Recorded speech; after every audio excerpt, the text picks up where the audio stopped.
Welcome to the Prospect Podcast. We are on a lovely Wednesday. Everybody in my household is messed up, sickness wise, and I think it's slowly creeping to me, which is not good. Lock yourself away, brother. I feel it. I feel it coming on. My son's Get right that now on the Z-Pack couch. real quick. Get that Z-Pack. My son's on the couch after last night, 14 times threw up. So no fever either. That's the weird part. Like stomach flu, bro. Not good. Bug, dude. He's just like laid out right now. Just like he's like, you're doing a podcast. He's like, no noise. I gotta close the door, So it's he just wants to lay out.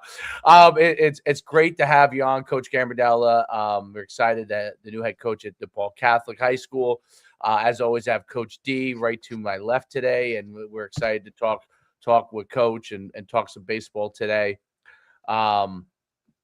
We try to dive into as many different topics as we can. As always, obviously we've always had a huge football slant, but from speed to strength training to recruiting to becoming a better athlete to different sports like baseball, basketball, wrestling. We've had it all. So, Coach, it's really great to have you on today on the Prospect Podcast. If you could go into just kind of your background, that would be, you know what I mean? And then we'll dive into everything from there and really roll. All right. So I played high school baseball at a small North Jersey school called Ridgefield. It's a pretty prominent Group 1 school back in the day. I was graduating from Seton Hall in like 2000, and my high school coach was retiring, and small town stuff, like the next coach up was the JV coach. I was in his wedding. He called me, hey, man, could you help me at practice? And I just graduated college and working on Wall Street. I go to my boss. I'm like, hey, would you mind if I leave early to go to practice? And he's like, kid, I don't care what you do. Just get your work done. Now, keep in mind, this is 2000. Market's booming, whatever. So since that point, I got hooked. I wound up, being an assistant there from 2000 to 2007. Then I got the head job there. Then I was there for 10 years. We won 4 league titles, 3 sectional titles. It was a pretty good run. We were probably the best Group 1 team in New Jersey for a lot of time. And then it kind of like the dynamic started to change. Now my parents still lived there, and I knew I was like, I needed a change. So I kind of stepped down. We lost in the section final in 17. And then I was fortunate enough. I guess I was good at what I did. So I had a lot of offers to go coach, and I wanted to do the assistant thing. You know what I mean? Just have my first kid and didn't want to deal with all the head coaching stuff, but I wanted to be able to coach. I just started to open my academy. So I was busy. So I linked up with Pascat Kills, Kevin Kirkby, and probably the best public school ever to play in New Jersey. I mean, we went 59-5 in 2 years, back-to-back state championships. We won Bergen County. Ryan Ramsey was the Gatorade Player of the Year. He's AAA with the Royals right now. We had 13 dudes go play college baseball. What a great run. It's amazing. And then we lose in the sectional final the next year, and then it was COVID. And then it was just everything got weird. Then I was like, my son is now going to be in like 6th or 7th grade, and I have a lot of perspective as a parent. So like, even though owning the academy, I've never coached him. I've never been his head coach. I'll be in the dugout. Like if he wants to talk baseball, I talk baseball, but I don't push it. Like it's not my journey. It's his race. But he did want to play high school baseball for me. So I was like, okay, well then the next place I go, like it needs to be somewhere he could play high school baseball. So I sat down with a bunch of non-publics, and Coach Ziza gave me a really good speech. We sat for like 2 hours, and I'm like, I think we can do some special things here. And so I did my first year there as my son was in 7th grade, and he like fell in love with it. So he wound up doing the 8th grade program, and here we are 5 years later, and now I'm the head coach at DePaul Catholic. So it's been a kind of a whirlwind, but a lot of wins, a lot of really good players, a lot of stuff that stays the same. You know what I mean? When I left Richfield, real small Group 1, I'm like, man, we won a lot because of culture. We had really great assistants. Our AD was all in. And then you go coach talent, like real talent, and you wanted to see like, does this system work? And I kind of brought the same system. And now we're like the number 1 team in the state at a small little Group 2. So I'm like, all right, so what we've been doing for years kind of makes sense. You know what I mean? And it kind of solidified. I felt like confident in myself and my ability to run a program. And, again, great coaches over there. Kirkby and the guys like Coach Evans was there. He was the freshman coach. He's not a head coach at Pascat Kills. Ronnie Vallone's one of the best baseball minds in New Jersey. He's at Pascack Valley. And then I went to DePaul. I got 2 guys with me that actually play Bergenfield. What happened? Did he Ronnie he used to Valone, play. that's his dad. He played at Valley though. His dad played for the Oh, Yankees. got it. Okay. Yep. That's the kid. So he was like younger when he came on. Like we hit it off right away. Like obviously, Coach Lynch will be mad if I say this, but I tried to get him to come to DePaul me when I got the head job. But he's happy where he is. Ronnie's a fantastic baseball. He's probably one of the best young baseball minds in New Jersey right now. And then I've been at DePaul now, and it's kind of like we kind of got a monster. So it's really cool. It's really interesting in the fact that, like, obviously, and in parochial this happens more, that you come from the space of actually working like the club side of everything, and I think that's I mean, that's in baseball, that's kind of been a thing for a while, where you have definitely a lot of assistants, obviously, that have been even at the public schools that were club coaches. But that's more and more becoming a thing, especially at the private and parochial schools. Um, talk about like kind of the relationship between the club side and the high school side of it, because it's really interesting. I mean, where I am down here, I like literally my backyard is CBA, right? So Yeah. And then down the road is Mid South, and the other way down the road is RBC. So it's like, and Vienna's probably 5 minutes. They're all right where I live. Right there. I live in Lincroft, so it's all like right here. So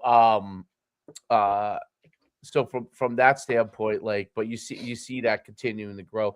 Talk about kind of for people who don't know, like for people who kind of trying to figure out, like, what is the baseball landscape and those relationships like from club to the high school level? Because I think baseball's one, if in my opinion, it is one of the most confusing things for parents, and you probably would agree with that. Like, there's so many teams, there's so many, you know what I'm saying. So, to talk a little bit about that.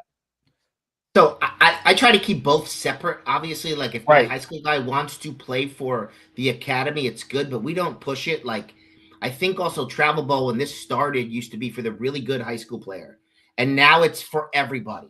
And then with that being said, I think travel ball now went to this national level. Now, like I have multiple like on the draft radar players right now that play a national level because they belong to play that level. But the problem, like anything, is now the parent that's like yet to play varsity or have success at every high school he wants to jump to this national level. So it's become really watered down. Now in the academy, I don't have an athletic director. So I kind of vet out the type of kid that I want. Like in my academy, if you want to develop, that's the sole focus. Like you develop. And then because of relationships, we will find you the right fit.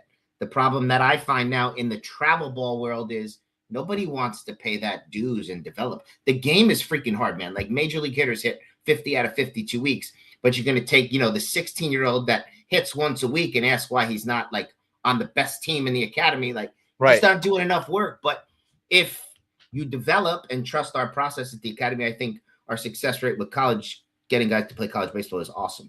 Now, as far as the high school guys, my building is 6 minutes from campus. So it's awesome. So I have a key code. Now, all of my players basically live in my building. The reason we hit good is because they're in the building hitting every day. Like I'll get home and the camera will go on, and JC Pacheco, who's going to Arizona State to play shortstop, is on the machine taking ground balls at 11 o'clock at night. That part of it, I think, is awesome because we can allow that. And, North Jersey, like you look outside, we're supposed to start baseball in 8 weeks. It's 14 degrees gray and it's covered in snow. So without the indoor spot, we can't really do too much. So I think the relationship is good. I think it gets skewed at times because I would say if we got 45 dudes in the program, only like 15 of them play for me. Like the rest of them play all over. And that's super cool. So like I love that. When we get to high school, I evaluate you on what you do in practice, and every day that's the evaluation. If you play for me in both sides of it, probably our relationship gets better because I'm just around you more. Not that I'm holding a favorite to you. Like there's guys that played at my academy that have not played an inning of varsity baseball here because we got better players. So I think there's some good stuff, and then I think there's some bad stuff, and then I think there's parents. And parents will, no matter what, will tell you, well, he doesn't play for Coach Gams in the academy, so that's why he's not playing, which is the furthest thing from the truth. But this is the parents that are also not allowing their kids to grow up and develop and get better and understand how hard the game is. So that's my spiel on that. I think there's a shit ton of benefits. I didn't mean to curse. A shit ton of benefits about the correlation to it. But in no way do I tell them, like, now I hear rumors that non-public schools say, hey, you have to play for this club team. We don't do that. We will never do that at all. And even if you don't play for me, you could still be in my building getting better because you do play for me in high school, as long as there's a tunnel open. I think that's, and there's a lot to unpack there. In sport, in baseball, it's become this way in football. In basketball, definitely. The kids that are involved in some level of, I would say, advanced training are in a situation where they are getting in more work. What's interesting and really, really interesting, and you brought that up because you brought it up right away, is that whole thing. Because as a person who was never like I could tell you this. Obviously, the mistake I always made was I always coached in public school, and and I run obviously clubs and stuff like that, and that would be the all day, every day accusation that would go on. Maybe not as it got later in my career because I'd been around for a long time, but definitely early in my career, definitely in the first, I would say, 7 or 8 years of my career. Yeah, of course. But like as I got older and I've been around, it was different. But where it never went away was with administrators. So I always say like parochial is a much better situation from that standpoint because public school, and this is what in New Jersey, not other states per se, because everything's different in different states, but in New Jersey, that has held back public school athletes because it doesn't mean they have to be a head coach on the staff, but it's held back because some schools don't say, hey, this guy coaches at a club, I don't want him coaching on the staff thing.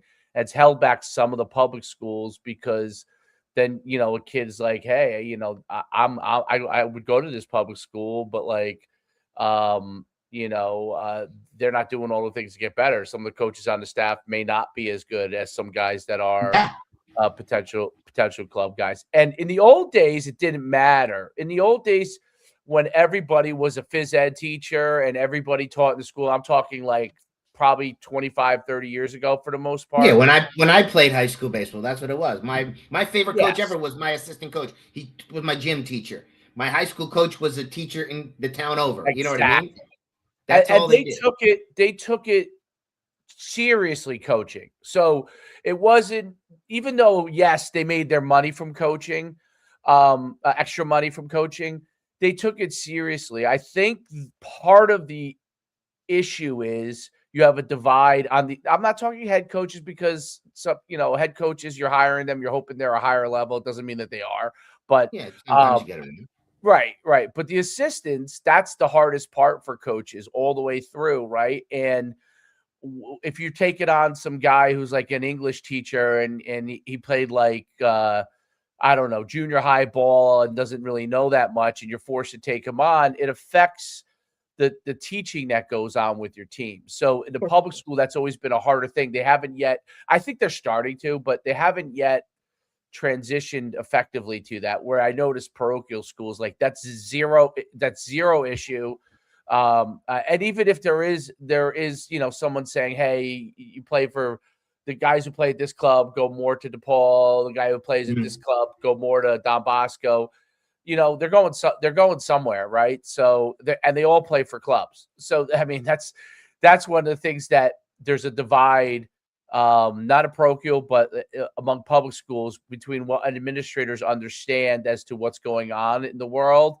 Yeah. And I think they have to do a better job with understanding that if they want the best players.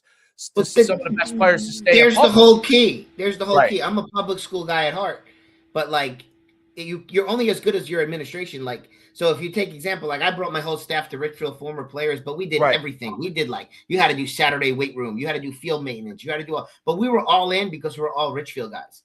So then when I left, I went to Pascat Kills. Now I own a baseball academy. Pascat Kills was always good. Now, and I'm not saying it attributes to me, but now all of a sudden their access to the facility, we have indoor, we have winter, and then we have talent. And now all of a sudden you combine both of those things. And we went from Pascat Kills went from being good to being the number 1 team in New Jersey in 18 and the number 3 team in New Jersey in 19 and winning 59 games in a public school in 2 years while beating every non-public that we played. That's the craziest thing to me. And I think to your point, that's the mesh. But if the administration doesn't allow me to come or bring some staff with me, then the limitations on the head coach in public school are just, it depends what you want. It really does. Yeah. And the only time that I ever had an administration that allowed me to like kind of like understood that I had a business, and it was just because the guy was my AD on the Palisades Park side, John Robleski, was really, he was Robo was your AD? Yeah, he was a conservative. From Richfield. Like Joe Cirillo then? Of course. Of course. Yeah. Crazy. Yeah, well, you're Richfield. Yeah. So I was there from it was my second head coach. I was there from 2008 to 2014, and we turned it around, and we went to the state championship, and we were a co-op, which was we turned it around, and part of it I always thought was like our kids had access, and once they bought in, it was a big turnaround. That's the first key, is the culture. Yeah, culture was the biggest thing. But then as they realized they could be good, now they were seeking out more. So like I didn't like, they were all, some of them were training with trainers, they would go to the showcases we had. They allowed me to host my showcase down at Lombardi Field, for years there when I was a coach there. So, and I had the keys to everything, and they allowed me to do it. And that helped our kids because, I used to say, hey, you guys show up to the showcase, you don't have to worry about paying, right? So they would go. And we would be 20 deep, right? And then all of a sudden they would do it year after year, and they would go get a trainer, and they would get a receiver coach. I'd go down to the field, I see them work with people I didn't even know who they were. You know what I mean? Yeah. I was like, oh my God, culturally it started to shift. And but that starts with the coach. That starts with the admin allowing the coach to do that, to get them to do it. He allowed us to do it. And you're doing more. And honestly, only because it was so bad. It was about to be dead, right? Otherwise they wouldn't have brought me in, I think. Like if it wasn't about to be dead, they probably would have went with a conservative approach to it, and they would. It was about to be dead. They needed to do something radical, and they gave me 5 years to do it because they knew it was basically on the way out. Which is another key, and that's another key. Everybody's talking about that right now with the obviously with the transfer portal and NIL, of how especially with now you see Signetti and Mario Cristobal, and how fast they've kind of flipped these rosters, and hey, do we take an older guy in the portal, or like high school athletes are just not getting those opportunities and the time to build it, and coaches don't have that time to take a freshman and develop and build, because it's got to be a 1 year turnaround or a 2 year turnaround to flip it and go. So that just being allowed that time is now squeezing high school athletes for opportunities right now across the board. It's just no doubt about it. And like, especially in a non-public, they can transfer whenever they want. So it's kind of like, you got a talented freshman that's not ready. Like, you got to worry about, like, is he leaving? Like, it's actually nuts to me. You're recruiting your roster way more than you ever have. If you're not, which now factors into everything, right? Because now, do I run a certain type of offense? Because football-wise, can I get more of these guys on the field to see some time so that they have some of that? Maybe they'll stay because I can get them on the field as a sophomore. And obviously we know that the parent aspect of it is, well, my kid's always been the best. He is the best. Why is he not starting as a freshman? And where is his offer from Alabama? And it's what are we talking about? Like, he has to develop. Like, that time is just not there. It's just, you see it in the NFL with how many guys look at the coaching cycle now. You're talking about, it's just, you don't have those windows. College football is even smaller time period of like, it's now trickled down into high school, and baseball is wild and also baseball adds a totally different entity because of like, you have that single A, triple A? Like, do you get drafted right out of high school? Do you play college baseball? Do you go pro right away? Like, that adds a whole different world where football is kind of removed from that because it's college or whatever. That's it. Yeah. Basketball has a little bit of that with, do I go overseas? Do I play in the G League? Whatever that play is. in the G League and then come back to college. Like, you know, it's all starting to, baseball has always, like, they've had this. Right. Yeah. So they've been dealing with this for a long, long time. Football, it's been kind of sheltered from it, but now it's really starting to come into the forefront. And that's a shit show at this point. Beyond, right? And I do think that's something that with baseball, that decision of what do I do if I'm that 5-star top level guy, I get drafted, but I could now go to college and make way more money. NIL's real, than if I'm not, or am I sitting on a bus? You know, is this Bull Durham? Like, am I on a bus in the minors or whatever that, you know, that world is of stepping stone? Well, why would I do that? I can make development. It might help. Did it this way, but it's just, it's a different world. That's where I think baseball is its own entity when it comes to that, where I don't think a lot of people understand it. You know, it's wild. I mean, I got 2 guys that are going to probably have to make the same type of decision in July between the draft and going to school with the NIL. And you know what I mean? One's probably the best player in the state, and one's definitely the best shortstop in the state. And they got some tough decisions to make if they're fortunate enough to be drafted. But like, I mean, I had dinner with the San Francisco Giants last night, Scout, because I was talking about one of my guys. So it's a whirlwind and it's a lot. And I think what gets really lost, and as good as they are, they're still teenagers and people forget that. Right. I think they forget a shit ton. I think it's a big part of it that people don't understand that. Like, look, forget it. A 15-year-old kid is still a 15-year-old kid who's going to do like dumb stuff, even if they've been kid.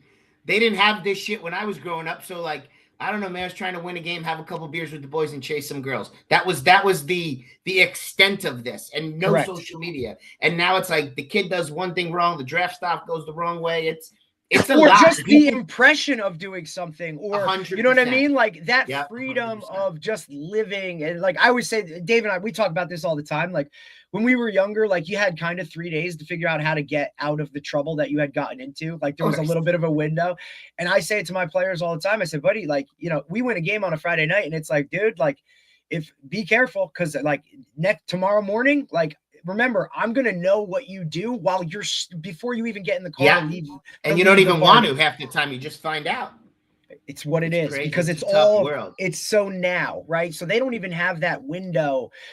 And with parents that like don't allow kids to kind of get into that little bit of trouble, to figure it out on their own. They want to micromanage everything and nitpick and this, that over their shoulder type of situation. Well, you know, for me, like you got to allow some of that stuff to naturally take place and let them figure that stuff out on their own. It's part of that maturation process, but we've seen that now. It just keeps getting, it seems like every year it gets younger and younger and younger and younger. And now we're talking about like, you know, baseball is one of the craziest ones. I mean, you got 8-year-olds like ranked, like there's like their names on a list of like, they're the best, you know. And look, Dave, we spoke to, what's his name from the baseball guy that runs what he created the, which was the guy that we had on, what is it? What was it? Game. The baseball guy that we had on that we had, and he was talking about like perfect game, right? Oh, perfect game. Yeah. Perfect game. Ranking 9-year-olds, 8-year-olds. That's the ranking system. We had him on. We had the guy on, and he was talking about like parents just, you know, like there was no market. And then all of a sudden it started, hey, how do we do this? How do we do that? Now it is. Shit ton of sense, but it's the most expensive. Perfect game. So it's funny because perfect game, when I started running my showcases, it was exactly at the same time that perfect game really evolved. Because I remember when they took over the place in Georgia, I can't think of the name of it. Yeah, Lake Point or whatever it was. Lake Point. Yeah, they went bankrupt because I used to run some showcases there. They went bankrupt. Perfect game basically came in and said, "Hey, we'll solve part of your problem." You know. And they did. They basically took over those fields. They solved it. And but the ranking, what they did was basically inflate the prices of what it took to compete in baseball, because everything that kind of runs through them is wildly expensive, the showcases and all those kind of I mean, thousands of dollars.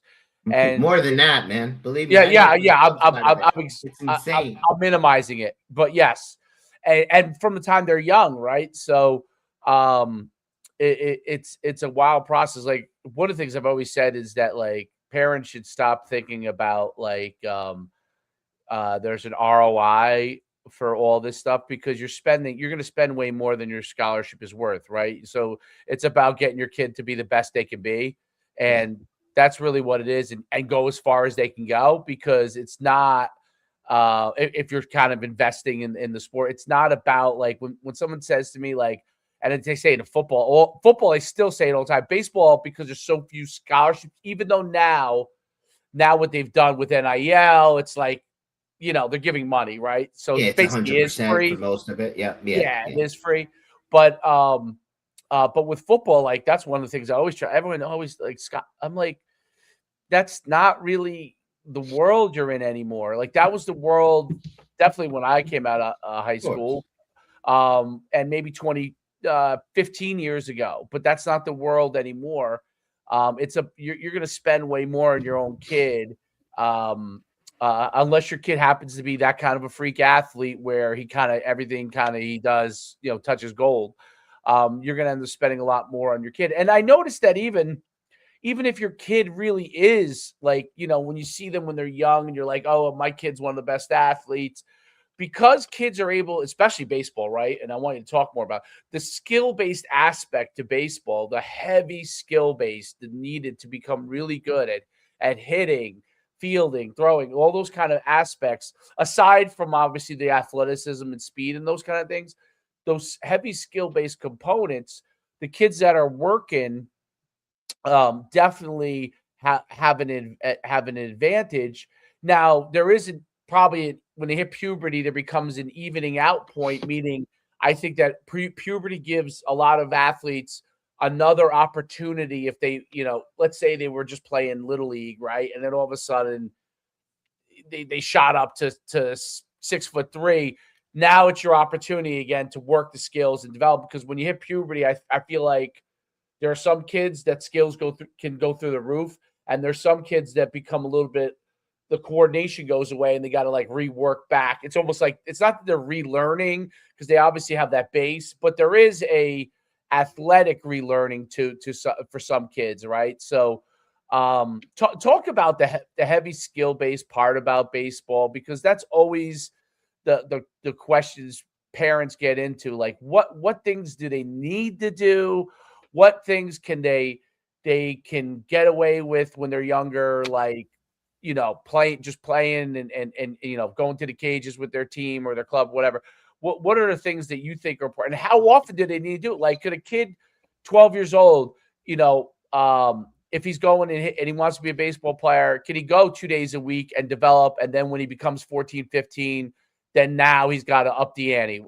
Talk a little bit about that. I think, I grew up as a multi-sport kid, like captain of the basketball team. I'm 5'4". You know what I mean? I spent every day outside. Like, if you're 12 years old and you're swinging twice a week, as long as you're doing other things, go play manhunt with your friends, play pickup basketball. You're building athleticism. That's the whole point. I think the problem is, because of the rankings and the other stuff, parents now force the kid to be they're not athletic. They're good at baseball, but they're robotic. Correct. You know what I mean? And, like, I don't know. We grew up in a different era. There was no social media. Like, you went outside. It's what you just did. You figured it out. Like, in the summer, you took a stickball bat, a Nerf football, a basketball, and you had to be home for dinner. And you figured it out. They don't do that anymore. So it depends what they want. But I try to say this too. Like, you mentioned the puberty thing. Every kid, even through high school, is running their own race.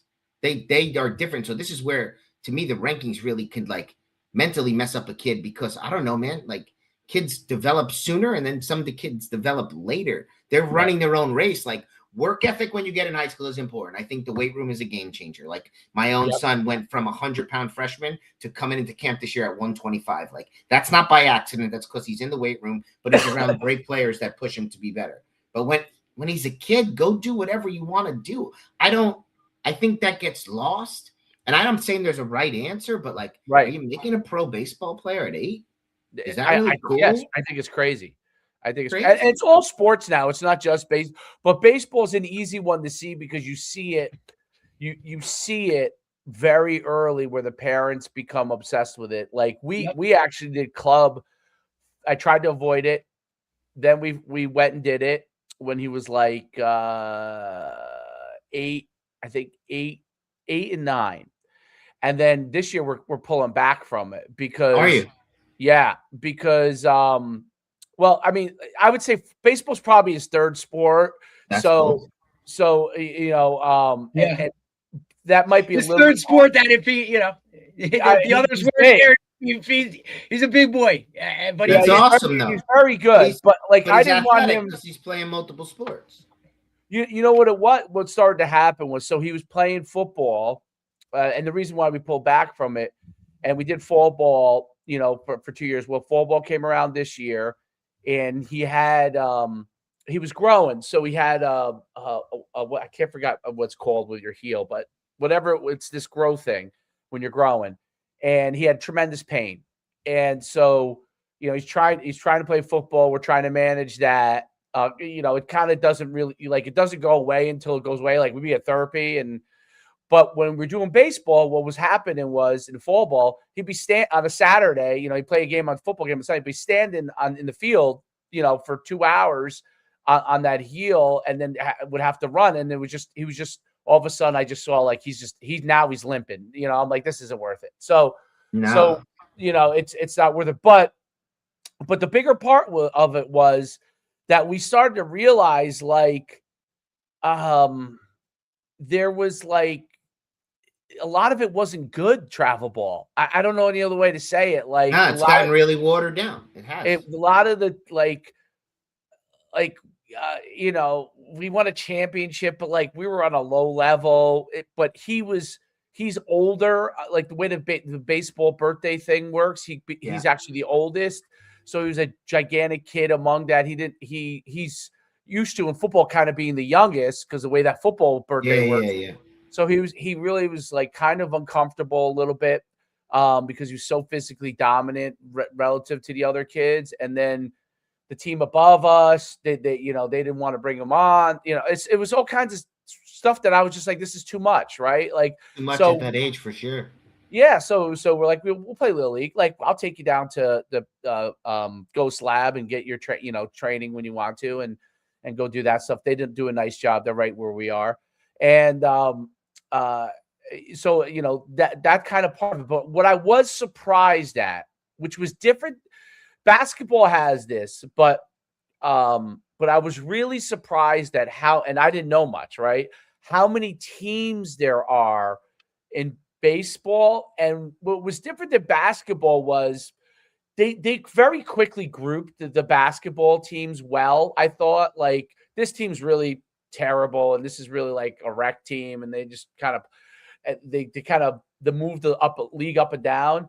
But like so many of the teams, like even the higher, I would watch even like the higher level local travel team. I'm like, these kids aren't really that good. Like, I was expecting to see like Babe Ruth over here. You know what I mean? But no, it used to be like that. Like when travel ball started, that's what it used to be like. Now it's kind of like, because everybody needs to be on a travel ball team. You know what I mean? No matter what, they need to be on a travel ball team. It's kind of crazy. It's really watered down. There's a lot of good stuff in it when you're surrounded the right people and you play the right opponents. But like, I don't know. It's gotten really bad. There's still got to be some sort of solution. But I think like a bunch of people that own academies like me have all had the same, like, well, how but it's really hard to put the toothpaste back in the tube. It is, because like you're supposed to be at this tournament because that's where everybody is. But I'm going to this tournament and winning by 15 every day. That doesn't make sense. And it cost me $4,000 to be in the tournament. Right. That makes no sense.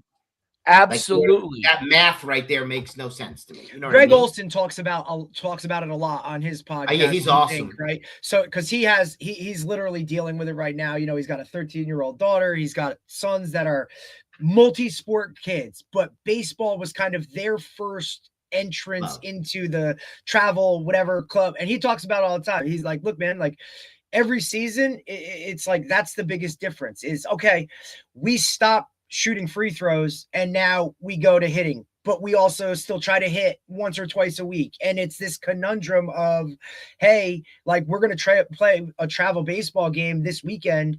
Did you get your swings in this week? Or, it's football season, so we're going to focus on football, but there's a lot of pushback about you got to be playing fall baseball, or you got to be doing that. There's a difference. And I think that's the biggest thing now. And he says it all the time about, look, if there's a travel coach that's pushing you to be a one sport person, that's a problem in itself, right? Like, 100%. That's not how it works, right? But the conundrum that parents get into a lot is, the studies show that if you specialize, you get better faster, 100%. But at the same time, in the long run, when do you is peak? That correct? Like, have you already reached your peak in middle school or freshman year because you've specialized, but now you've also taken away your opportunities at those other sports? Maybe that would have been your other sport. Maybe that's your best. You never sport. know. You won't know. And then at the end of the day, it's like, well, did I make the right decision? It's, that's a really hard one to make. And there's no perfect answer. Yeah, you're right. I think multiple sports is obviously the key, especially when they're young. And I think what's interesting about baseball, I thought too, this was another like eye-opening thing for me. And I'm saying this as a person who's like a novice, with baseball. When my son is playing against older kids in Little League, it was better than travel ball. I know this sounds crazy, but like playing one grade higher because let's say it's 4th and 5th this year in baseball or whatever, and you're playing against 5th graders when you're a 4th grader, that's harder because the pitching is going to be faster, right? So when you're playing your own grade in travel ball, like I don't remember seeing any guy that I was just like, oh, he can't hit them. Like he hit it to the fence like 5 times. And in Little League, I think he might have hit like one deep out there, because playing he was in the younger age group that year. So he was a younger kid and he was seeing better pitching. And that was one of the things that I noticed too. Like if you're actually playing one, we're literally groups 2 grades together. If you're the younger one in that, it's actually like playing travel ball. Because you're playing locally at your age, your age, right? Because now nationally, obviously, it's different. If you're that good and you're a really good athlete, I understand. I think it's crazy, but I understand. But I think the biggest thing is that, and I would love for you to talk about it, baseball has become like, and we had the University of Miami strength and conditioning coach for baseball, right? And he said like those guys are training like football players, like speed, strength, athleticism, power, and that's become more and more the norm because the baseball coaches feel like they can.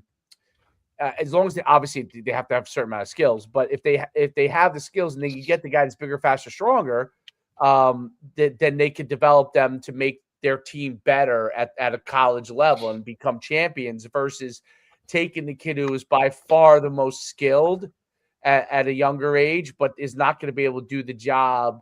And obviously it's position based. Everything's position based, but it's not going to be able to do the job at the next level when there's bigger, faster, stronger guys going against you. So talk a little bit about that in baseball. Is that something that's continuing to evolve?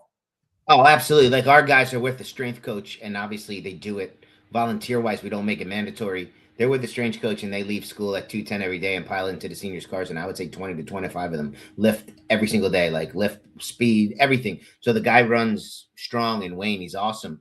Real asset to our program. In fact, last year, what we did is we got him like a stipend in order to maintain the strength twice a week. So my first 3 years here, we had some injuries, obviously wear and tear, freak stuff, arm stuff.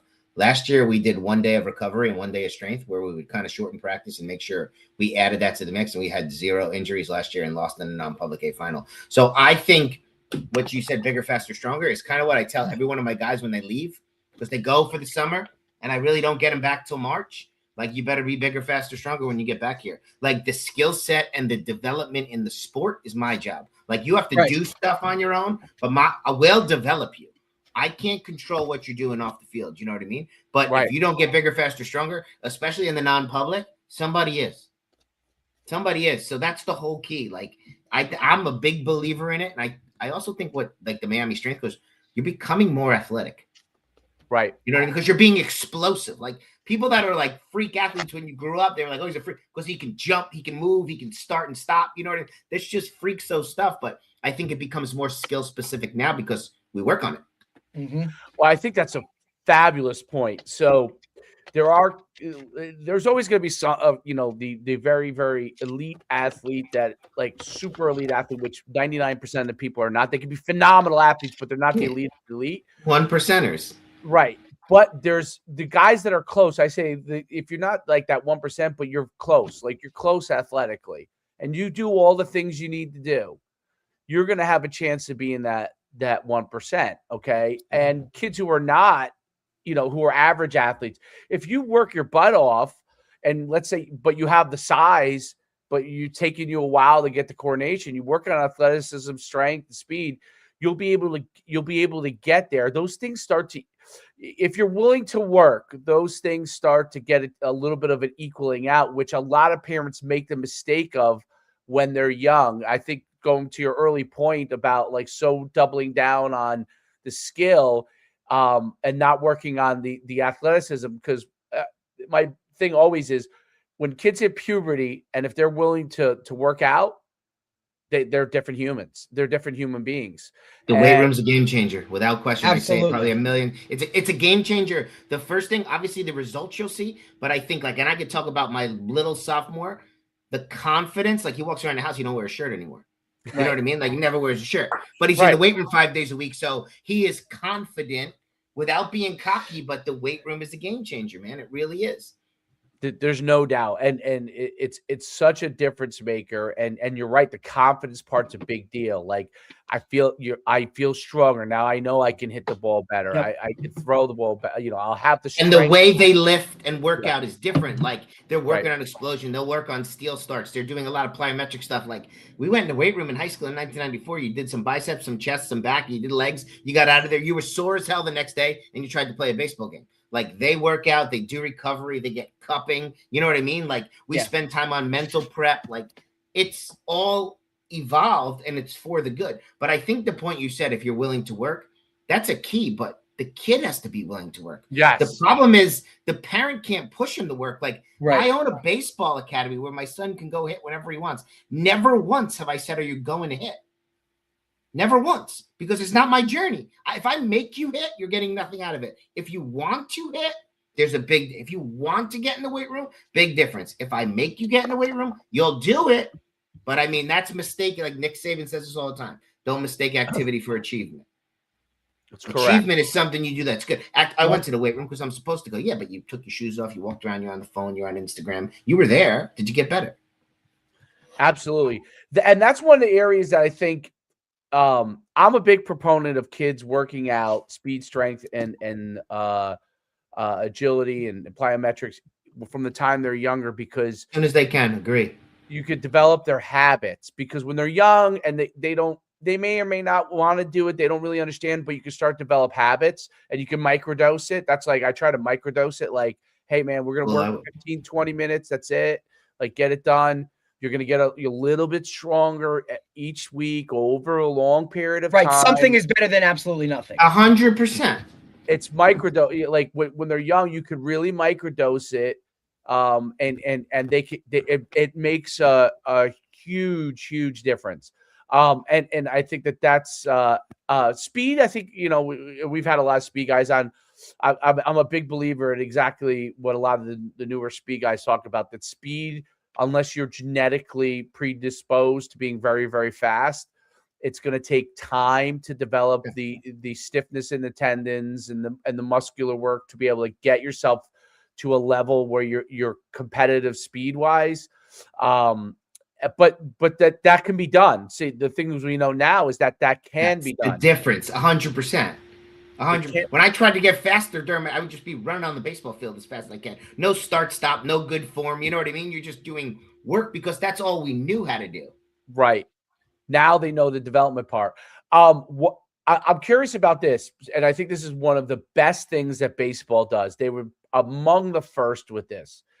The measurement of all the different areas, meaning bat speed, using a different tool. Like, I mean, there must be a different baseball tool I see every single day coming to my feed, No doubt. right? Some of them are great. I'm sure some of them aren't, but the overall, like, hit tracks, all those different things to be able to measure, from your pitching speed to look at your mechanics, to talk about how the analytics and the measurements of those things have really helped to get athletes better in their skills in baseball.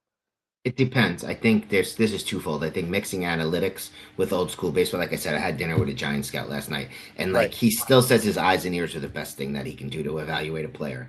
The analytic part of it, like when you talk about Jason and Albert, who can be a draft pick this year, or else he's going to Oklahoma, that can fine tune stuff. When you get a kid, like if you say my son that hasn't played varsity yet, I don't want him swinging and looking at the hit tracks. I want him to learn how to hit. So there's a good mix, but I think you have to use it in different, like there's pitchers still in high school that can get hitters out and not throw 85 miles an hour. And then there's dudes that are 93 that are killing people. So I think it's a mix. And I think if you know how to use it and what you're trying to use, but you can't take the freshman and compare him to the best player in New Jersey. That's not fair, because then all of a sudden the freshman looks at those numbers and it's like, damn, I'm not close. And then there goes the confidence that we just built in the weight room for 6 months because I'm not good enough. So I think it's a fine line, and it has to be based on a skill set. You know what I mean? Like, I don't think, like, I don't know, 13-year-olds should be on any sort of radar gun. Right. For what? They just got to the big field. And then all of a sudden, then here comes your arm injury because you're trying to throw hard and you don't know how to throw. Like, so I think it's a mix. I think for the advanced kid, it gives you a ton of measurables and what you can work on, you know what I mean? And angles and all the other stuff that they can measure, and exit velocity.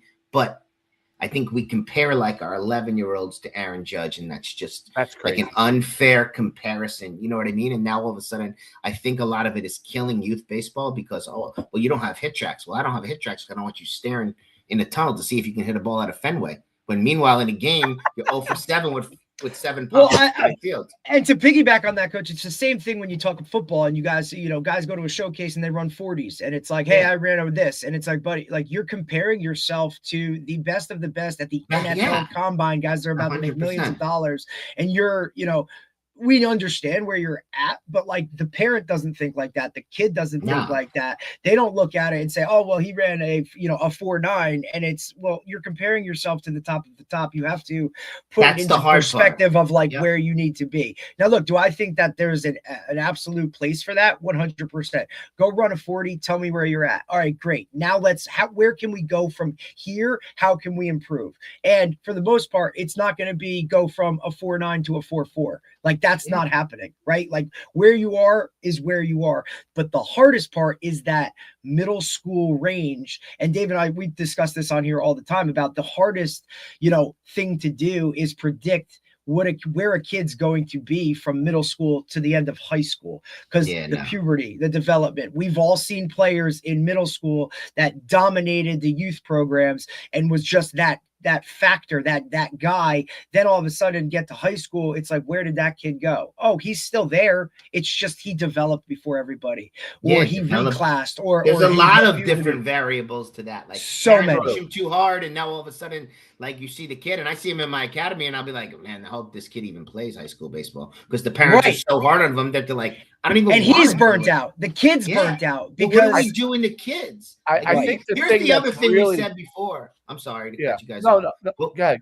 What you said before about like multi-sport, but you have to love it. If the kid don't love it, like I think adults in the room have to be cool with like, that's cool. Yeah, right. Maybe he'll find his other niche. Absolutely. That's the big, like that's the bottom line of everything is desire. I think parents should always ask. Like I used to do this when we were young, just because he was doing so many sports when he was really young. Like literally, he was playing soccer, football, everything. That's awesome. So I used to ask him, like, after a season, what's your favorite? What's your favorite? What's your top 3? What's your top 4? And we still ask that question because I want to know, okay, you know what? Like, we can't focus on everything, right? So if you want to focus a little more on your top 1 or 2, and then the third or fourth is for fun, you know what I mean? That's what it should be, right? And how old is he? He's 10. He's going to be 11 in. So he's still right on that age. Yeah. He's on that age where to start. But but I want to know, if something changes. So if you all of a sudden have another sport that you like more and you'd like to focus on over this one, we could then move a little bit more to doing that. But I don't want to. I want to leave something where you don't. If you love a sport and you want to do more, great. If you do a couple sports for fun, I don't want to go and take you to training if you're doing it for fun. It's really your third or fourth sport. Go have fun, enjoy it. 2 years from now, you say this is now my favorite sport. Cool. We'll figure out if we want to do some more for that. You know what I mean? Right. But that way they don't feel like, oh, I got to do all the focusing on all the. I think that's also an issue with the multi-sport. I think you got to figure out, like, what do you really want to kind of do more for rec? What do you really want to do a little bit more that you want to be better at? And that could shift. I think the other thing that's because we talked about the measurement part of it. I got this OVR system. I don't know if you ever heard of it, but what I found is really interesting about it, and is that you can. Obviously, the tracking is great for, like, whether it's speed or jumping or movement or lifting, but it's really to the individual. So the individual can look at their progress. So it keeps it in their own system for them. And so now we just go and look, oh, a month ago you were putting out this output and now you're putting out this output. Like that's confidence building though, right there. He's confidence building. And when you go and tell them, hey, listen, you'll be one of the strongest kids out there because your output is now this. And last 3 months ago, it was this. And I like the output number because, and same thing with like jumping. Yes, it's nice to measure your vertical, but I want to know what like force you're generating and how quick you are off the ground, because I can figure out how to improve that. The vertical jump, like if you jump, let's say you're a 20-inch vertical, to get you to 21 may take a long time. But I could start to make the progress on how quickly you're getting off the ground, the force you're generating, and I know that eventually that will translate to a higher vertical. I think that goes to your point and Derek's point about when you measure the 40, when you measure the time-wise, when you measure versus when you know what your force output is or what your rate of explosion is. And you look at that, those are actually measurables that most people don't know about, but you can know your own measurable. That's the key. That's the key. That when it's not public and you're comparing it to others, that's the problem. Everybody's running their own race. So any sort of growth is exactly what it is. It's growth. And growth is good. And you only get growth by doing work, right? Hitting puberty, getting stronger. All of that happens. My point about like the statistics is when we're comparing it in a showcase and then the kid is losing confidence and you're just like, man, this is not a good thing. Like you take baby steps for yourself. You set your own personal goals. That's where any sort of measurable is awesome, because now you see the kid like wanting to do more because he sees the success. That's the biggest part.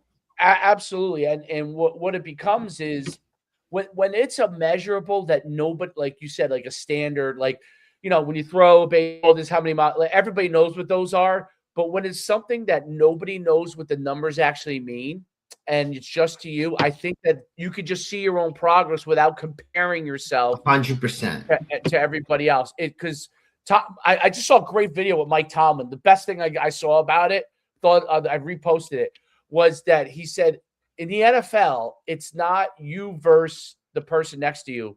It's you versus you. It's you versus you. So the best that you can get for yourself, that's going to make you be the best player on the field. It's you versus you. It's not you versus anybody else. And I think that's when you use things the right way. That's really what you can get across the athlete, when they realize it's them versus them. And that will translate to performance. That will translate, because you might be making tremendous progress. Let's say you're a basketball player, and all of a sudden you go against, if you're my son's age, right? He's 5'1", 108 pounds. Okay. And he goes against a kid that could be 5'9". I mean, it's still you versus you. You can't control that. A 5'9" guy walks in there and starts blocking your shot. I mean, But there's always somebody out there too, man. That's the other thing that they need to understand, man. I think they gets lost. That's why, I think right. That's a great point. The biggest part of that, right? Too. That's why we say, like, look, like, you really want you got to go outside of your protective bubble of, hey, Central Jersey, North Jersey, South Jersey, New Jersey. You got to go to something where there's more than just this little entity, because you might be the best player on your Group 1 public school team in North Jersey, but remember, you're now trying to get to a level where this is not just North Jersey. This is not just New Jersey. Yeah, and everything's out there. Yeah, especially because of it's on a national level now. I think that's one of the biggest things with social media is these guys it's right at your fingertips too. They're seeing so much on a broad, and obvious look. And we know what social media does. It pinpoints the smallest percentage, and that's what you see the most of, and that's what people think is the norm, right? So that 1% or however, those numbers that are what go to play at that next level, they think that's the norm. And it's not. And you have to compare yourself to way more than just, even if you're talking, the big North, even outside of that, like you might be the best player at DePaul or Bosco or Bergen or Joe's or one of these, but there's also teams outside of the state, outside of that have players that are doing more sooner. Or there's just more. And it's a double-edged sword. Like you're going to see that, but now you're also being compared to that. Right. So, and I think it's a keep up with the Joneses type thing too for parents, right? Like they go to now a travel school and you're sitting in the stands and, oh, well, little Johnny works out with his trainer 2 days a week and he plays on this travel team or this club team. And, nobody wants to be left out or say they're not doing something that the person sitting next to you is doing. Oh, well, we don't do that. We go play another sport. Like that takes a lot of, be, hey, this is what we're doing. And this is our way of doing it. When so many others are, oh no, he goes to his trainer this night. And well, when does he have time for himself or to be a kid? When does he be a kid? They need a day off of everything. And I even think on the high school level, we still do it. Once every 7 days, we're off. I don't let them in the building. There's no weights. Mentally, they got to clear it. Just go be a kid. You know what I mean? But the Mike Tomlin thing, I don't know if you ever saw this. I sent it to my captains last year. He said this. He said, it's not what you're capable of, but it's what you're willing to do. And I think that is the whole key, right? Because you're capable of everything. And then you just kind of plateau. But are you willing to go to that dark place to get this? You know what I mean? And especially in the compete factor of a game, what are you willing to do to find a way to get a W? That's what I think is lost because everything's on video and everything's measured instead of just go compete. Well, that's exactly right. And that is the thing about metrics that you're 100% right on. Just because you have a good metric doesn't mean that you've gotten better. Right. It's and just because you have a bad metric doesn't mean that can improve. It's not the end all be all. It's very important. That is one of the things that we've discussed this a lot. That is why I kind of like miles per hour. I like as far as running speed, right? Yeah. I don't need to know what you run the 40 because I could teach a kid how to run the 40 or the 60 in baseball. Yeah. I could teach the technique and a kid and shave time, right? Yeah. But I can't change his miles per hour unless he trains. Okay. I know what the miles per hour is. So what he's peaking at as far as sprinting wise. So I could teach the technique for the 60-yard dash. So just because you run a certain time, a 60-yard dash, it doesn't mean that you're not fast. It may mean you don't know how to run the 60-yard dash to get out the right way, or in football, the 40-yard dash, right? Or vice versa, though. You're a fast 60 and you can't run the bases. You have no correct. Instinct. Right. So what happened there? You're a 6'5" runner, but you're a terrible base runner. So I would rather have the base runner all day. You know what I mean? I think the measurable gets you I think when you start to get recruited, that's like a trigger. And that's, oh man, he's a 6'8". Okay, so let me look at this kid. Now all of a sudden, 6'8", college coach comes to see him play live baseball. If he's a 7'5", the college coach ain't even going to look at him. So that's where the measurable will get you eyes on you. And I think in our sport, the whole key is if you can have a relationship with a college coach or you do something really well that gets his eyes on you live, because the sport live is tough, right? You can have a really good day and line out 4 times. Does that mean you're not recruitable?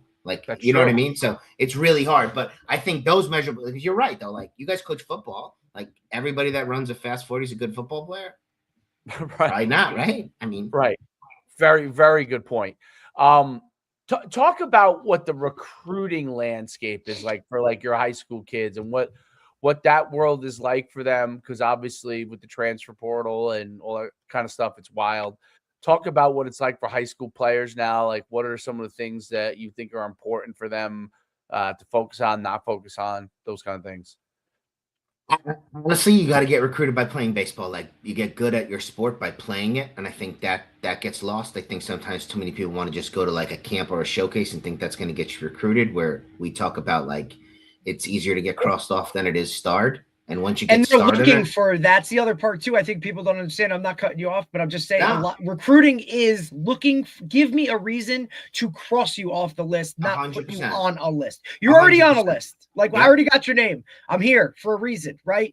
Give me a reason that I don't have to take this to the next step and waste everybody's time, right? So that's, I think, one of the key parts too. Without question. And I think the other thing that parents don't understand, and we do this more in the academy that translate, you have to find the right fit.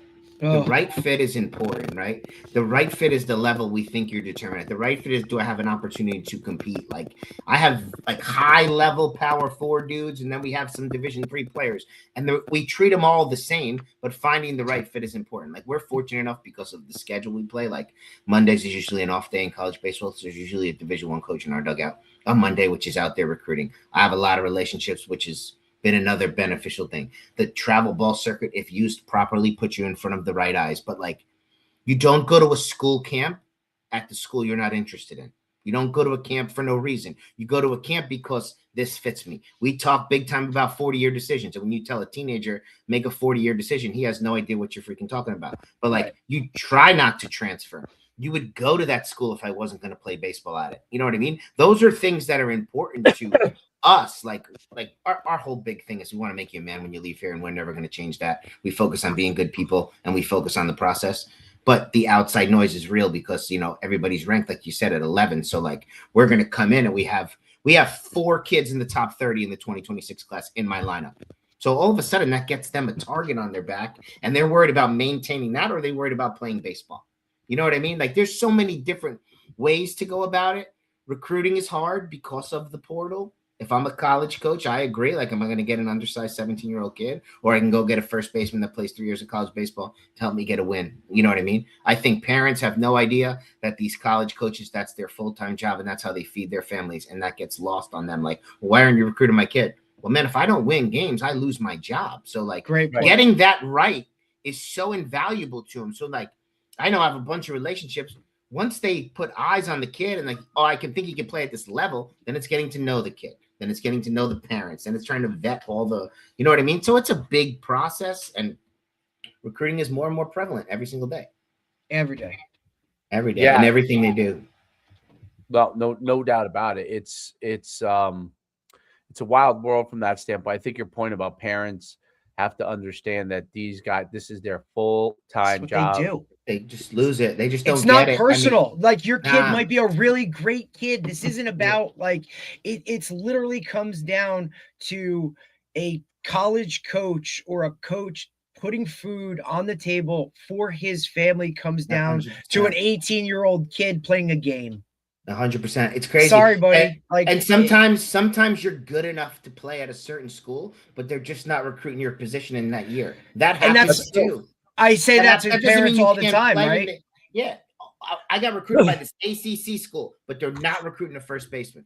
You didn't do anything wrong. Wrong time, wrong place. So how do you handle that? And that's really hard for parents to understand. Like, look, you might do everything, quote unquote, the right way and be in the right position, and you are that type of level. But look, like, this just isn't the right, like, they're just not, it just doesn't work out, right? Like, there's just things that are out of your control. And I think that's a really hard thing for athletes and parents. Ultimately, a lot more parents that have always tried to control that narrative from middle school to high school to this, like, they try to control everything.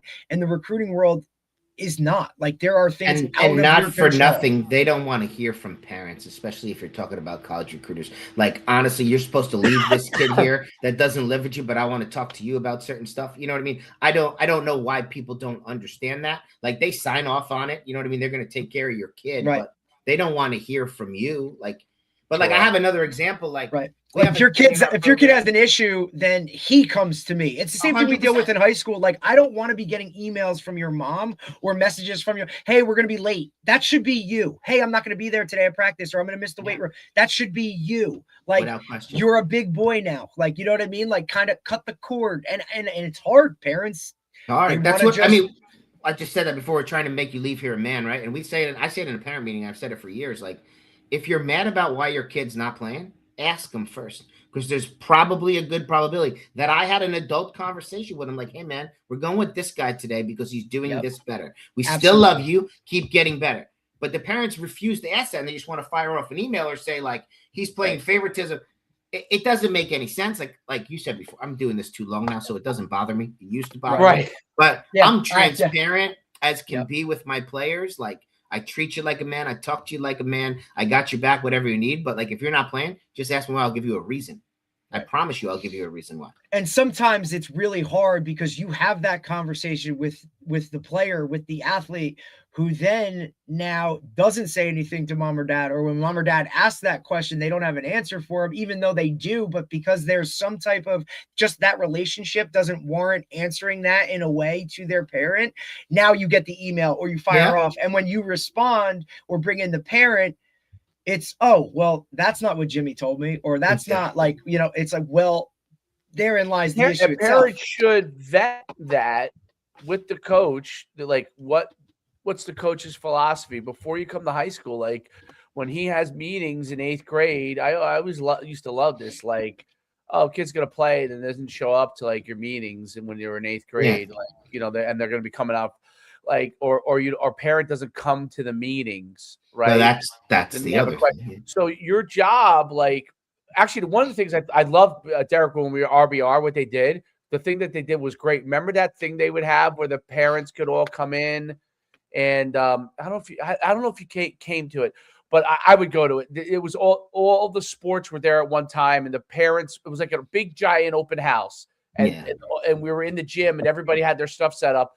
And parents, I don't know if you remember it, but parents would come in, and I would talk to them. I'd be like, ask me, like, your kid's gonna play football. What do you want to know? Like, like, ask me about how I run my program. Like, you know, it's not just about like, you know, the pretty stuff that you see. But in that too is where you can see, right? Like, there are certain parents that don't know, like, they don't know what to ask or what, you know what I mean? Like, and that shows you exactly, but that I think helps you right there determine like what you're getting or what it is. It's like, because look, especially at the younger ages, right, where everything a kid knows is basically comes from his parents, and that's kind of what it is for the most part, right? Social media, that's like parent number 3, right, if there's 2 to begin with.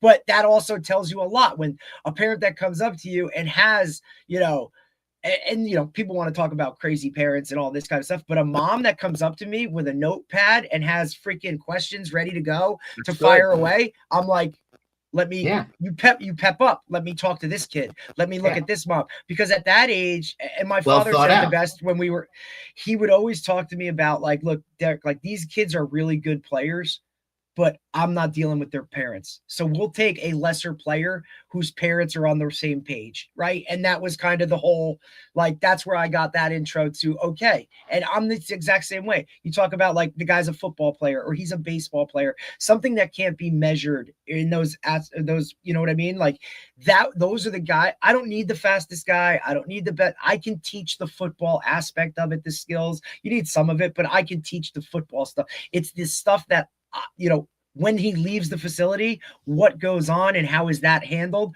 Give me those guys that are willing to run through a wall and understand team and the sport itself. Like, give me those guys. And I think it all tracks back to that, right? Is where you're coming from, how you're brought up, those things, those intangibles that can't really be measured, which is why sometimes recruiting is crazy because, hey, why are you not taking the fastest guy or the guy with the most stats or the guy that just looks like the best player?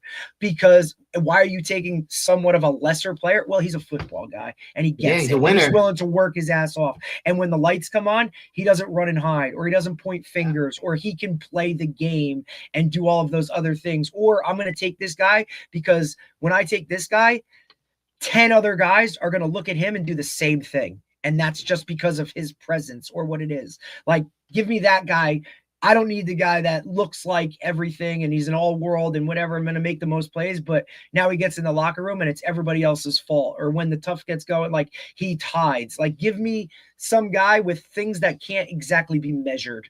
I think that's really hard to recruit because you got to dig a little bit and you got to do some extra homework. And it's sometimes that's why I think still talking to high school coaches, which is something, the foot traffic within buildings now and with social media, like some of these guys commit and go places and you've never even talked to them as a coach. And it's like, all right, well, hey, that's on you. But that's what social media has done, right? They can direct message the kids. They can literally, sometimes it's like, am I talking to the kid or is mom running their Twitter handle? That's the other problem. I don't think there's one kid that ever got recruited where it was the right fit that the college coach did not reach out to the high school coach. High school sports is still invaluable because it's the only thing, like my club guys, they play on Wednesdays and they play on weekends when it comes to the summer. What they're doing the other days, we don't see them. You know what I mean? Right. My high school guys, I see them 6 days a week. So when they had a bad day and they got into English and, had a bad test, and you're going to start to reveal some character and that stuff. And that's important, especially in baseball. It's an everyday sport. It's a repetition thing, especially at the next level. So I think anybody that ever gets recruited without running past their high school coach, either the high school coach is not respected or that recruitment is probably not going to work out in the long run. Right. No doubt. Awesome stuff. I mean, I really appreciate you coming on and talking the nuances of baseball. It's and all the things that go on with it. It's to me, it's very fascinating, especially coming from the showcase world and football. Like, it's fascinating how like baseball really has evolved in a lot of different ways, whether it's good or bad. But it's evolved in a lot of ways. It's one of the biggest evolving sports, I think. And I think, some of that has actually put baseball back in the mindsets of people because there was a time where it was kind of faded. It was kind of fading. So as much as there's things that you're like, oh, this might not be great or this, but all of this stuff has put more of it, even, I mean, I know it's crazy, but all the baseball 101 stuff, like all the gear, like those, like that stuff has put baseball back, and so all the highlighter colors of shit. Yeah, it's crazy. Look, man, I'm not a big fan how much it costs. I know. I'm not either. As old school guys, like, right, like, and look, from a traditional program, like, like Coach Butler High School, like, dude, like, this is what we do, dude. To come out there in blue gloves, like, I took a lot of shit as a sophomore, but like my coaches were like, look, I don't care what you do as long as you play. Listen, I've changed that. Way. I used to be old school. We all used to do that. Absolutely, it still bothers the hell out of me. Yeah, 100%. You got to give a little bit with the times. The only thing I'm still a stickler on: no earrings, and you got to tuck your shirt in no matter what we do. Tuck your shirt in, brother. Well, yes, sir. What's the gloves that are the most expensive gloves? I see them in Dick's all the time. Oh, there's a lot of them. The Rawlings ones, the Lindors. No, it's the I can't believe I forgot. Oh, it's the new name. Listen, I walked in there and I was like, damn, okay, baseball. They're like $100. But I'm like $100 for batting gloves. All right, guess that matters. Bruce like, Belt? Bruce, there it is, Bruce. Yeah. The kids love the bolt. Yes, they love it. Come in a case. They come in a case. I mean, you used to get one pair of batting gloves. That'd be like, call me after Legion ball. That's what you got through. Played high school, played Legion, one pair. That was it. Yeah, exactly. Crazy world, I see those gloves. I'm like, oh my god. As soon as my kid said Bruce Bolt, I said, whoa, let's hold on.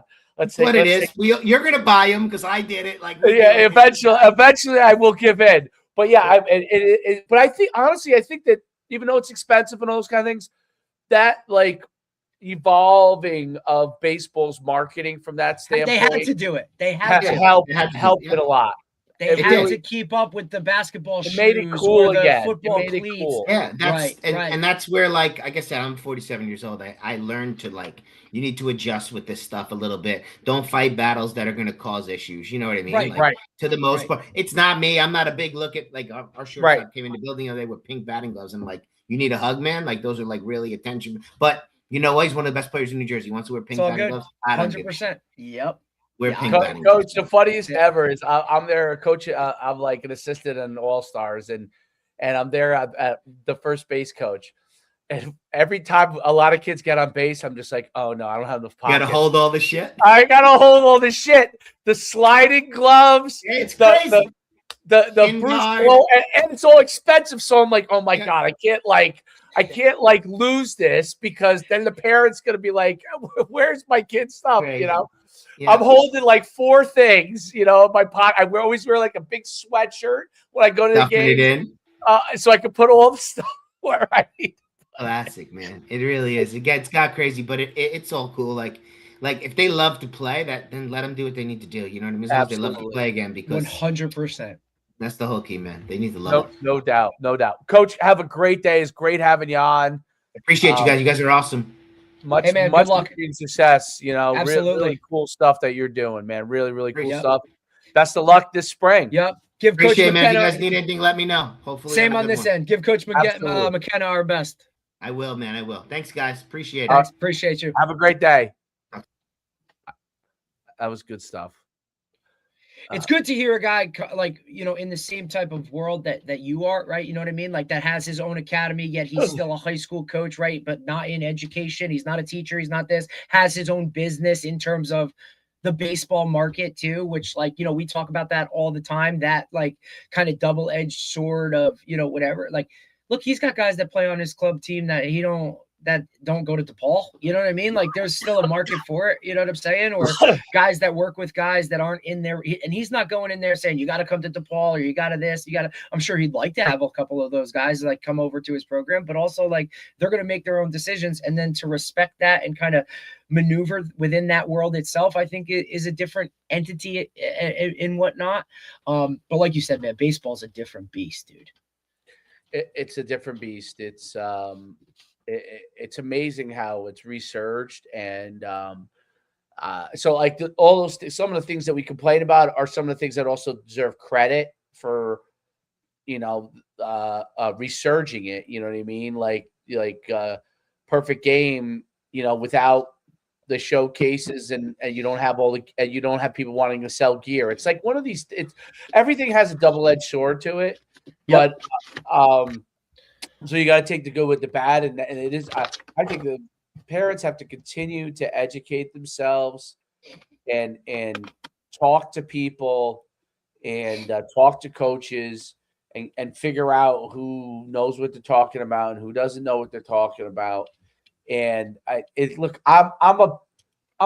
maybe because I'm older, I'm a huge advocate of 2 things. Like, if you're working with kids and you're sending your kid to somebody, you need to have an older, wiser person that's involved in your process.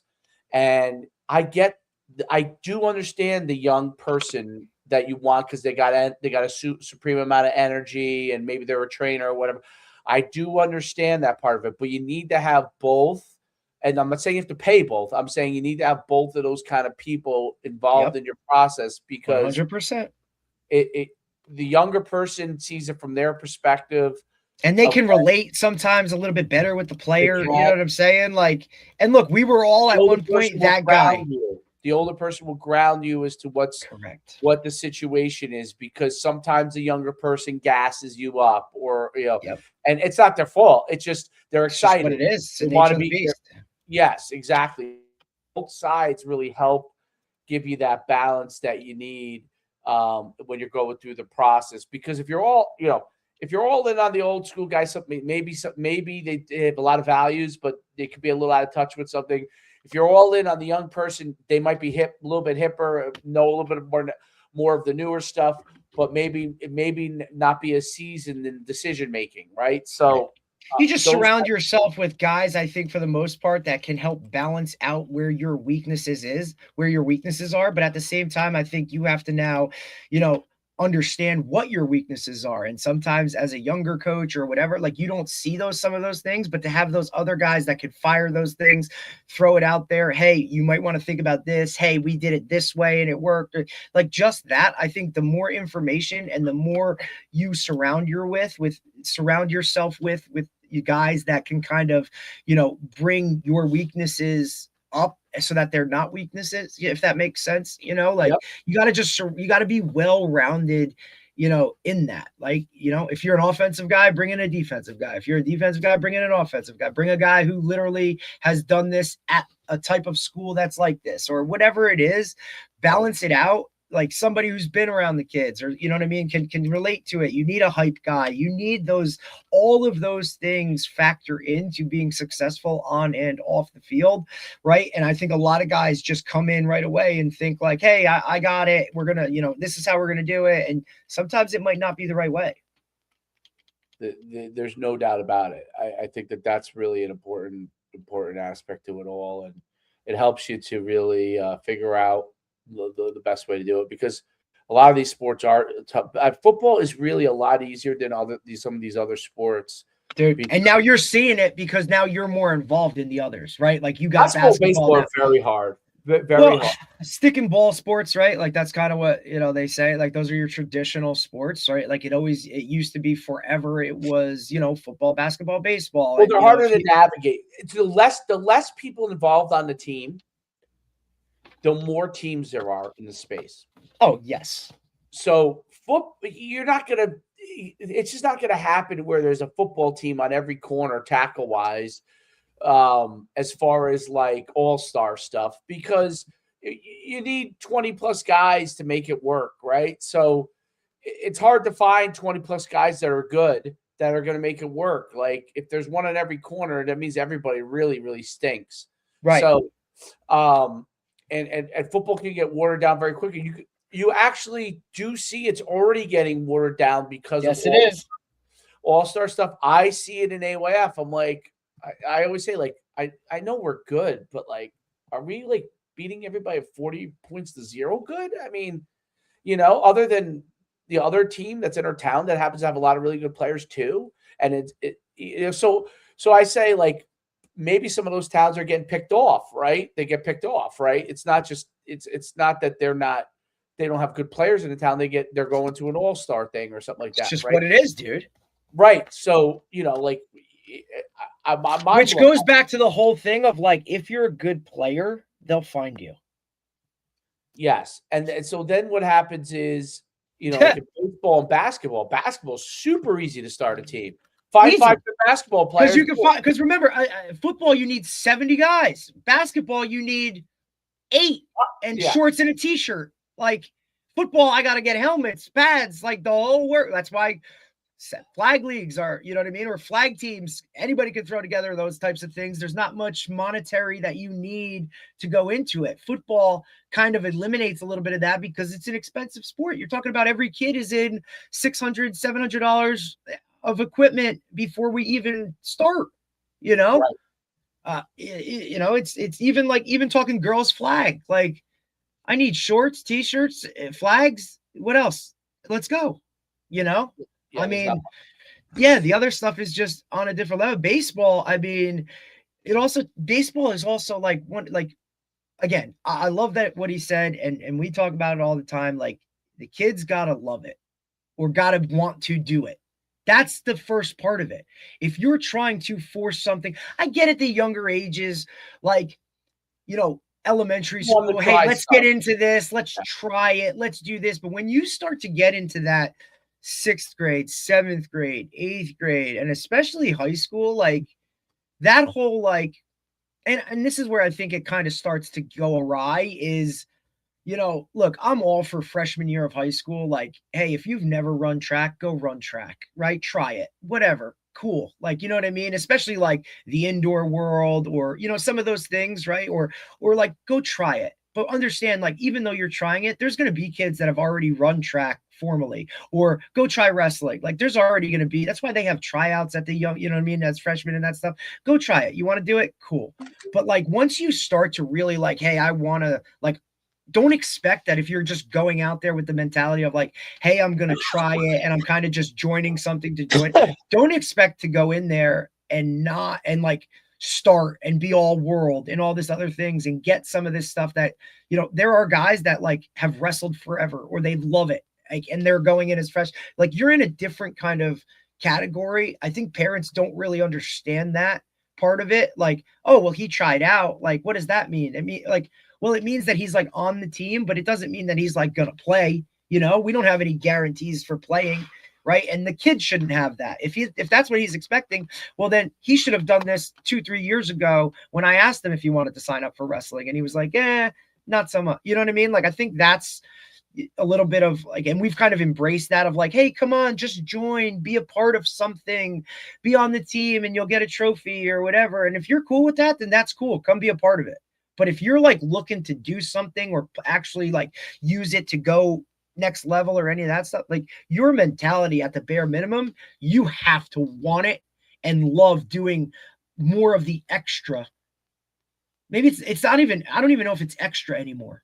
You know what I mean? Like if you're a high school quarterback and you're a starter and you don't work out with somebody else on the side, or you don't throw in the off season, unless I feel like you're doing another sport. And even with that, I still think you should be doing something for throwing and football and all that. And quarterback's a different position, and we can do all that stuff. But if you're not doing that stuff, like if you're a basketball player and you play other sports and you're not getting shots up at some point, or baseball and you're not getting swings in the quote off season, like, buddy, you're just going to be limited. You're going to be very limited. You're going to be in a category.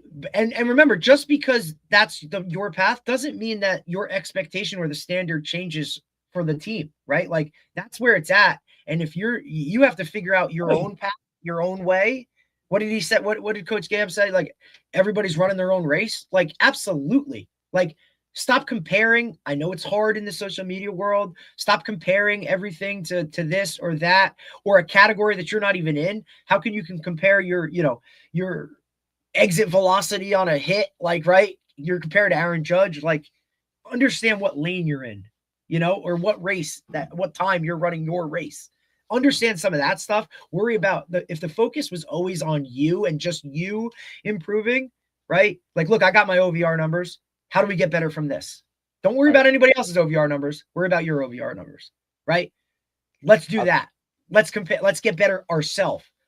And we try to push that too. Like, when we max out, guys are unhappy with their numbers, or I'm not as strong as this. Stop comparing, right? Let's take you from whatever weight you don't like that you're at right now.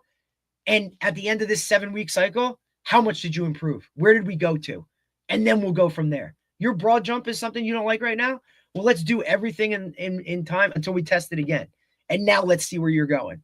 Are you going up? Are you staying the same? Are you going down? Right? Because what activity versus achievement? I know you're coming to the weight room, but are you just going through the motions, or are you coming in here and you're actually working? Right. Because everybody can show up to the weight room, dude. That's why I think like when guys are like, oh, hey, if you show, I'm going to track your attendance. If you show up every day, like I'll give you a t-shirt. That's great. Guys are showing up, but are they working when they're there? Right. So how about you get a t-shirt when you take your bench from this when you started and now it's here, right? Once you, not a number, right? But like your percentage, if you gained 25%, 50%, whatever percentage you gained, let's put a number on that and say, look, when your numbers reach this percentage of improvement, now you get your t-shirt. Oh, that's a good idea. I think that's a really good idea. Because it should be personal. I'm going to put you on a list, bro. Right? You know what? But that's also for you. But that's going to create a little bit of mental fortitude for you, right? I'm going to put you on a list. I'm going to put you out there. And if you don't think like, if you're going to get, hey, I'm not as strong as everybody else. All right, man. But you know what? How do you deal with that? Do you put your head in the ground and just say, oh, boo, boo, boo?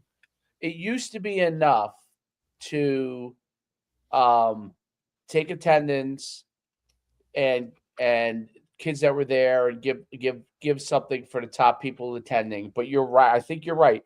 Really, it's now not just that you're attending. It's are you working to make improvements? And if you're doing love the guy, Dave, right? That comes in and he's a junior. He's only played like spot duty, right? You know what I mean? And like some of his buddies are two-way starters and he's pissed about it. And his numbers aren't where they are. Dude, he comes in, works his ass off, and now he's a two-way starter, or he's this, and his numbers have... Well, that's a guy that you want to model it after, because he wasn't just so obsessed with a number based off of comparing himself to everybody else, which, look, we both understand. That is extremely hard because middle school, high school, Everybody wants to fit in. Everybody wants to be cool. It's the ultimate compare to other people. It's before you develop that maturity of like, I don't give a shit what anybody else is doing. You know what I mean? Like at our age, we don't care. I don't care that you get you're cool, right? Like the cool thing has gone away so long ago. I don't care if I sit at the cool table. I don't care if I'm on your group chat. Like I don't care. Right. But in high school, we cared. We wanted to be cool. It was part of it. You want to be part of the group. And for me to call you out on that rank recorded publish, go use that as your fuel if you don't like that you're the 10th best kid in the class. Yeah, and I'll reward your work. Publish, I think, is really important. I think the competitive nature. But I do think this. I think there are some kids that you're best saying, hey, here's the top 5 guys or whatever. But I do think really the next evolution of Rank Report and Publish is really what Tomlin talked about. The understanding that you're improving your numbers, not the numbers relative to everybody else, right? And I think that that's a key thing. Like, if you want to be the best athlete that you can be, you've got to do all these things and you've got to get these measurements so you can figure out improvement levels that you can go and work on. Because the coach, I think you should reward not just the top guys, but you talked about it. The guys who improved the most percentage-wise. So if I ran a 5.0 40-yard dash, let's say we were timing 5.0, and by the time the summer came, we timed this again, I ran 4.8, okay? But there's a guy who ran 4.6 because he's genetically faster, and he runs a 4.59 who worked harder. Obviously, the guy who ran a 5.0 got to 4.8, worked harder. Yep. Than the guy who ran 4.60 and ran 4.59 6 months later, right? So that has to be rewarded, because I think what you really want to tell athletes is you have to focus on improving yourself and making yourself the very best athlete player you could be. If you want to help the team, it's important for you to be the best that you could be. Okay, you got to be a team guy. That's important. But you've got to be the best you could be. No one needs a rah-rah guy that didn't work all summer. Okay? Right. Now, if that rah-rah guy gets 10 guys to work harder, I'll take the rah-rah guy too, because most likely he's working just as hard. You know what I'm saying? I don't think people follow. Yeah, I don't think people follow a rah-rah guy that isn't working hard. 100%. I think also like college that were college different. And look, I'm talking. There were some rah guys. That you're like, buddy, you're a joke. Like you don't even start. Like, what are we doing, right? And you're just like, you're a clown. Like, and those are guys that are just there to just kind of. I'm talking high school when you have like that guy.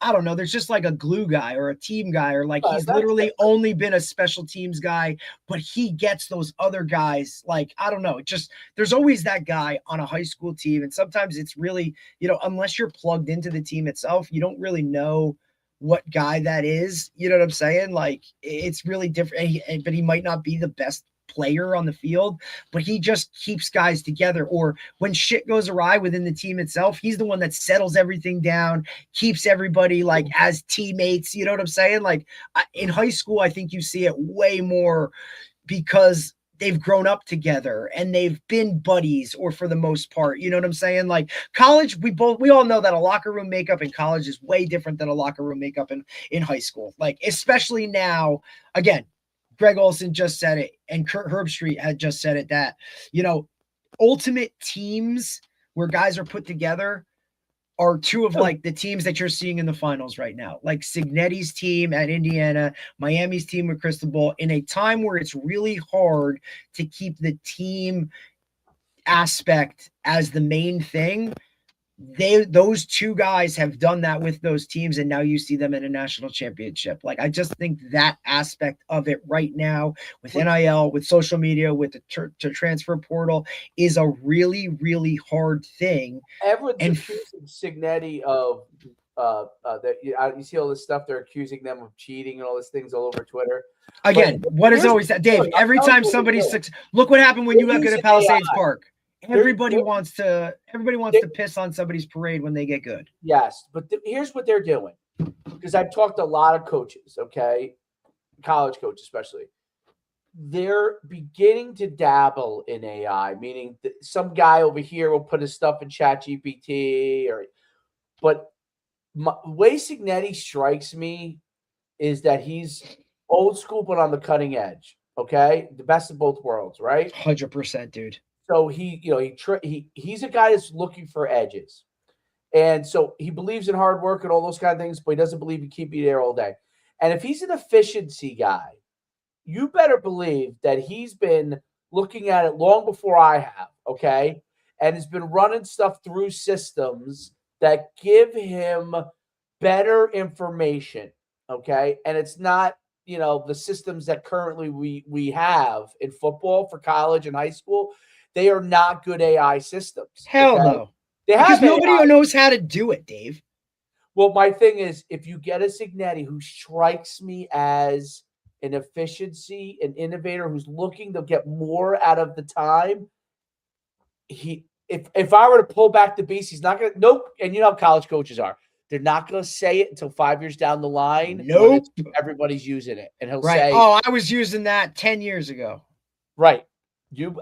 I wrote it. I said the reason why he knows what's going on, and only because I used it and I was shocked at how accurate it was. It's just like when I took the spreadsheet, Derek, and I had you got to label everything properly. That's the key.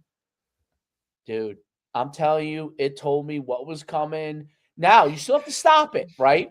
Okay? So for us, it was still we were in the right place. It was very hard to stop Wombo, okay? Right. And because he's moving forward, he's bigger than everybody. And the running back kind of high behind it was very hard. And the running back they had was great. But I could tell you, we were in the right place almost every time. Mm-hmm. So that was even kids because of it, people like Troy at safety was more confident in making tackles. That was the team. I don't think he made a lot of tackles against other teams, even though we probably killed most of them. But against River Plaza, we knew what they were going to do very well. So he would be in the mix more, right? Now, look, they're still really good. They were able to beat us. But each time we played them, we got closer and closer because we were getting better information. So better information gives you a chance. So it's just like the baseball guys that embraced analytics before analytics were a thing. Like somebody always, dude, you have to be ahead of the curve. But also with that, you have to be willing to take some chances that freaking coaches right now, with the way things are and how much emphasis is on winning now, to take those chances or do something kind of off the rails, or talking about embracing Tony Holler's Feed the Cats. Like, guys sometimes they're not willing to do it. Hey, I got to switch this offense. Hey, I want to do this. We've always been this. Dude, you got to sometimes be a bit of a look what gets attached to us all the time. Oh, you guys are a little renegade like you do things that nobody else has ever done. Well, we're willing to take chances to put our guys in better spots. And if it doesn't work, we'll go back to the drawing board and we'll fill it out. But we'll figure it out. But we got to take some chances, dude, to get to that next level and shake things up sometimes. You know what I mean? And stability is the nature of the beast, especially for football in the traditional sense of we've always done this or we're this. Stop putting yourself into categories or putting labels on things. Keep it general. And now, finagle, mix, match, do whatever you got to do, right? Because you don't pigeonhole yourself into one way thing or something else. You have to be. Everything always evolves, and the coaches. Right. Nick Saban was ahead of the curve in his own system back in the day. 100%. Okay? Look at Dabo, who wasn't ultimately embracing what's going on right now, and where is he behind the curve? Right. He wants to stay. They were in the friggin' national championship a couple years ago, dude. Now look at it. Right. You have to. And high level sports evolves quicker than everything. So fast. I that you know that Signetti, you know that Kiffin, you know that probably like the whole thing with Oregon, I thought was interesting because they picked off that very first pass. They knew it was coming. Here we go. And all I think is you run the numbers through the system and you figure out that they probably throw low on the first couple. Pass. It doesn't mean that they're going to throw that play they threw, but you probably were able to run the numbers and figure out they're going to throw. It's never going to give you the exact answer, but it's going to give you multiple choice answers. If you're 100%. But you know what I mean? Like, Dave, but you know what I mean? Like, I'd much rather have a multiple choice question, right, with options of what the answer can be, rather than an open-ended fill-in-the-blank type of answer or question, right? Because I think in football, most of the time we're guessing. Correct. The biggest thing you want to eliminate is guessing. Yes. You want to be in the right place as much as humanly possible. And it goes back to one of the things that, like, I think I've told you just before. When the end zone system was coming out, we were playing a team that ran the end zone. We were starting to be good, and I was like, know what's going on. Understand the end zone. How do I play this? And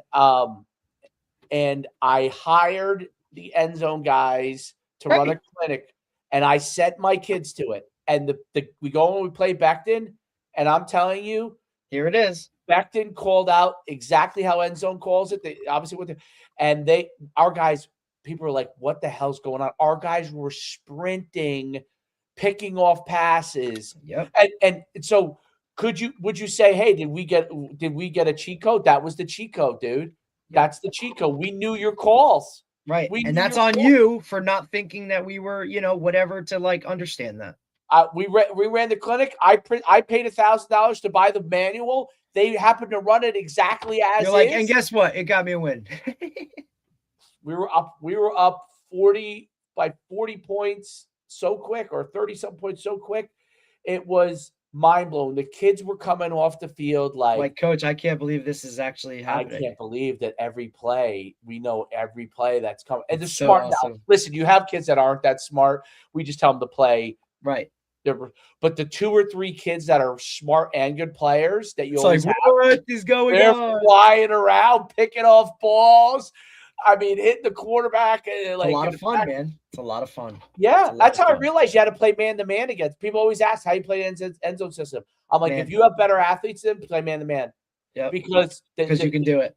Because they're reading you. If they can't read you, they're in trouble, right? Yep. That's why end zone struggled at the pro level. Right, because guys move. Especially in college. Because guys just played man to man. Right, because they have athletes that can do it on a regular basis. You can match it up. And it's just like anything, though. I think, like, the guys that are willing to take chances and dabble and, look, everybody called everybody, friggin' they called Thomas Edison crazy for the light bulb and shit. And, like, he just stuck with it and was like, guess what? Like, I'm going to figure this out. And he did. And now, like, you know what I mean? Like, if you want to get on that level of greatness or whatever it is, then I think sometimes you got to roll the dice and do things that a lot of others aren't willing to do. And if you support, like, you have to be willing to support that. And that's really hard to take a lot of that heat from your quote unquote traditionalists or whatever, right? Because that's a lot of shit. And you know what? You got to be sometimes willing to, go through that in order to, like, here's what's going to come on the other side. Like, now we're a state championship team, or now we're whatever.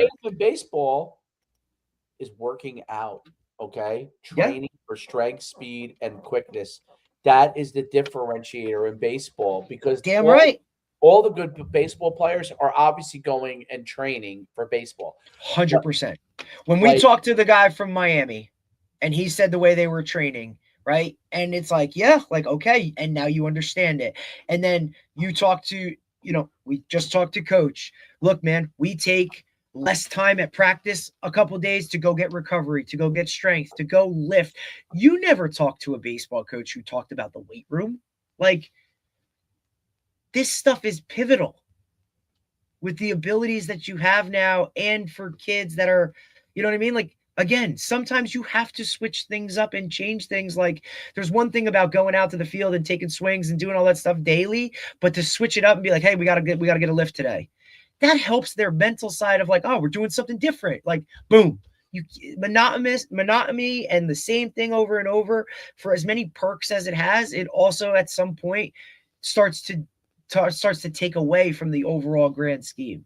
Change some things, do some things differently. Like, it's a constant work in progress, and that's what makes it great, right? Is because in order to achieve greatness, like, sometimes you got to change things.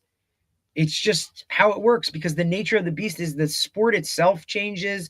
There's so many outside factors that add to change that it's inevitable. So you have to, like, what works for you might not work for others. Know your program, know your kids, know all those kind of things. And look, if you just want to do the same old, that's fine. And you might win a lot of games that way, and that's okay too. If you're the best team, see, at the higher levels, being the best team is not going to be the differentiator. Okay? Because everybody's got talent now because of the transfer. Everybody. So it's not like you could hoard talent. You can't hoard talent anymore. Not like you used to, right? Like the third string linebacker at Alabama, you knew was going to be an All-American, and he was willing to sit through sophomore year of only playing special teams before he even got on the field in a package. That ain't the case anymore. He's going to leave. He's going to go to a smaller level school, dominate, and make money. Like, so you know what? Like, your top guy better be healthy to play all 12 games, because the backup sure as hell ain't him, and it ain't what used to be there. I appreciate he's starting somewhere else. I appreciate coaches who, like Saban, who was ahead of the curve in what he knew, and when he got older and he saw this whole thing coming in. By the way, it doesn't mean that Nick Saban will never come back, but I think Nick Saban said, "Hey, I got to retire. I can't stay ahead of the curve in this current system because I don't understand it the way that I understood the other system." Right. Okay. And let me go figure out this world and how I can maximize everything in it. And if something comes up and I like it, I'll come back. And listen, I think part of, like, I'll give Belichick this. He likes football so much. He's willing to, it's crazy, the whole thing with the girlfriend thing, but I do respect the fact that he's willing to put himself in a world that he definitely does not know at all. And he probably has to learn it. He probably going into that, right? But again, look at it. Surrounding himself with guys who he thinks understand that a little bit more, right? Including his girlfriend? Including his girlfriend, right? I mean, look. She might understand it. She might be able to say, hey. But different ways to, like, you know what I mean? Like, different ways of doing it. Like, look at the owner from the Colts. She's on the headset. And look, for so many people that are like, what is this? Blah, blah, blah. Negative. There's positive within that too, of at least she gives a shit enough to understand. Like, she wants to be in it. She's like trying to figure it out. Like, for me, good for you. I don't know if it's going to work. I don't know if some guys might stick their nose up at that shit, but like, I'll look if it's me personally, like if this is like my livelihood and the money that I have, or my dad's legacy is going into it, like, yeah, I want to know what's going on and what we're calling. Like, I'm signing the checks. So the true ownership of that. Now, look, there's something to be said for staying in your lane and doing all that other kind of shit. But if she feels like she needs to understand it or do it that way in order to make the best decisions, to make her to put her team and organization in the best spots, go for it. Kudos to you. Like, holy hell. Maybe we see other people start to do this. I don't know. Like, to me, it's something different, but different doesn't always mean bad. And for the most part, I think a lot of people think that. They think that something different, something that's not, quote, the norm, is a bad thing. Like, maybe some things need to be looked at as bad before they could be really good. Like, you know what I mean? I'm sure you can find examples of that. Absolutely. I think in high school it's a little different. Like, if a guy's an innovator, it will help him. A lot of guys are not going to be. That's just kind of how it's going to be in high school. But the guys that do, this is where, like, Tony Holler has the thing. I think I just saw it yesterday or today. No, it might have been yesterday, where he said, listen, right now it's an advantage to do the feed the cat system. In 5 years, everyone will be doing a version of this, so it will not be an advantage. So what's an advantage? Take advantage of it now. right? Because you'll be more successful. And if you're more successful, you'll be looked at as a better coach. And some guys are phenomenal coaches. Like they know how to relate to players, they know how to get most out of players, but there are also guys that know how to stay ahead of the curve and then figure out how that gets the most out of their players.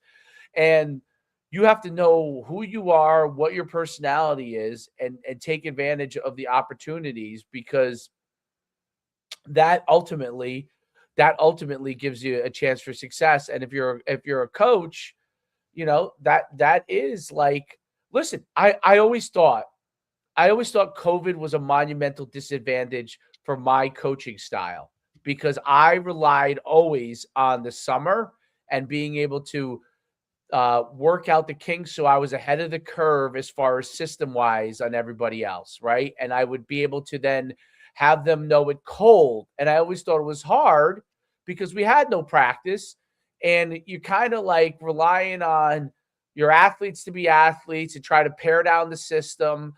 And I think it was going to I thought it was going to take, I think I needed more time in that system to figure out what everybody could do, where I would have figured it out in the summer, right?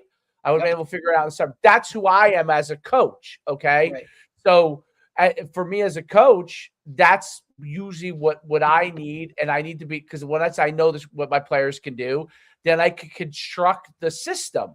Now, a guy who runs the wing T and only runs the wing T, and he knows what he's going to do, and he's going to run these plays all the time, I would say that they probably have an advantage in a COVID system, because these kids have been running the same thing for a long time. They know it. It's what they've done. Like the stability of whatever. Like we needed that year, that time. We needed that time to especially with imagine if you had COVID when what's his name went down. Like we really been screwed with that team. Right. That's what I mean. Like we had, and especially coming into a place where we had a senior heavy roster that was going out the door.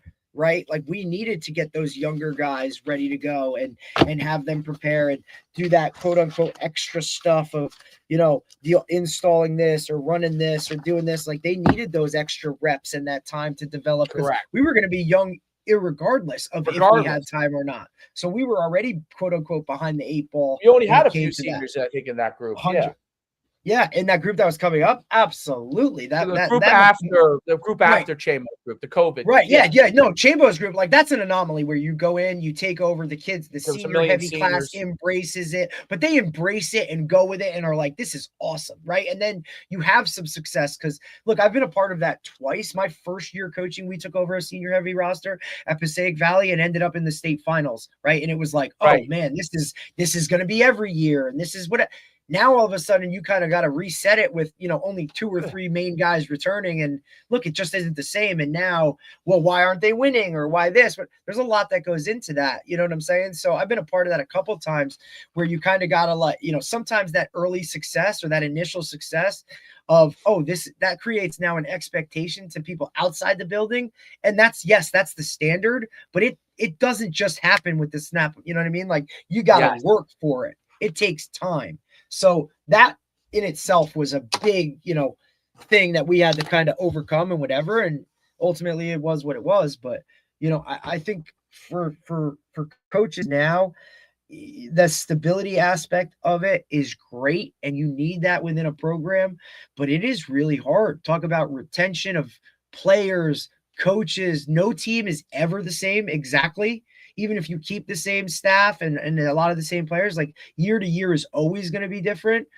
That's without any of the outside factors that now come in of, schedules change or, we're in this division, we're playing this people. Like that stuff is all outside of your control that you got to tweak and make your team kind of comfortable being around. And that takes time to kind of get that system into into the forefront. Did you, on a different note, did you see that Jordan Seaton, the guy who was at Colorado, he's being offered up to $3 million, more than $3 million to go places as the left tackle? Did you see the quarterback for Alabama, Simpson, Tyler? He declared for the NFL draft, but he was offered $6.5 million to go play somewhere else.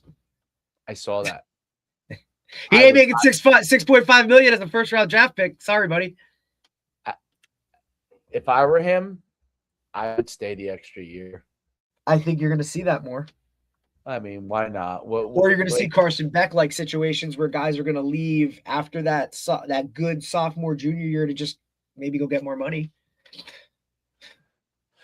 I think you have to like we're gonna see what comes. I also think that this system that's in place right now is going to change. So if you can go get paid right now, go do it, because it ain't going to be the same in 2-3 years, right? Like I think something's good. I don't know what, I don't know how much, but I think it's going to change.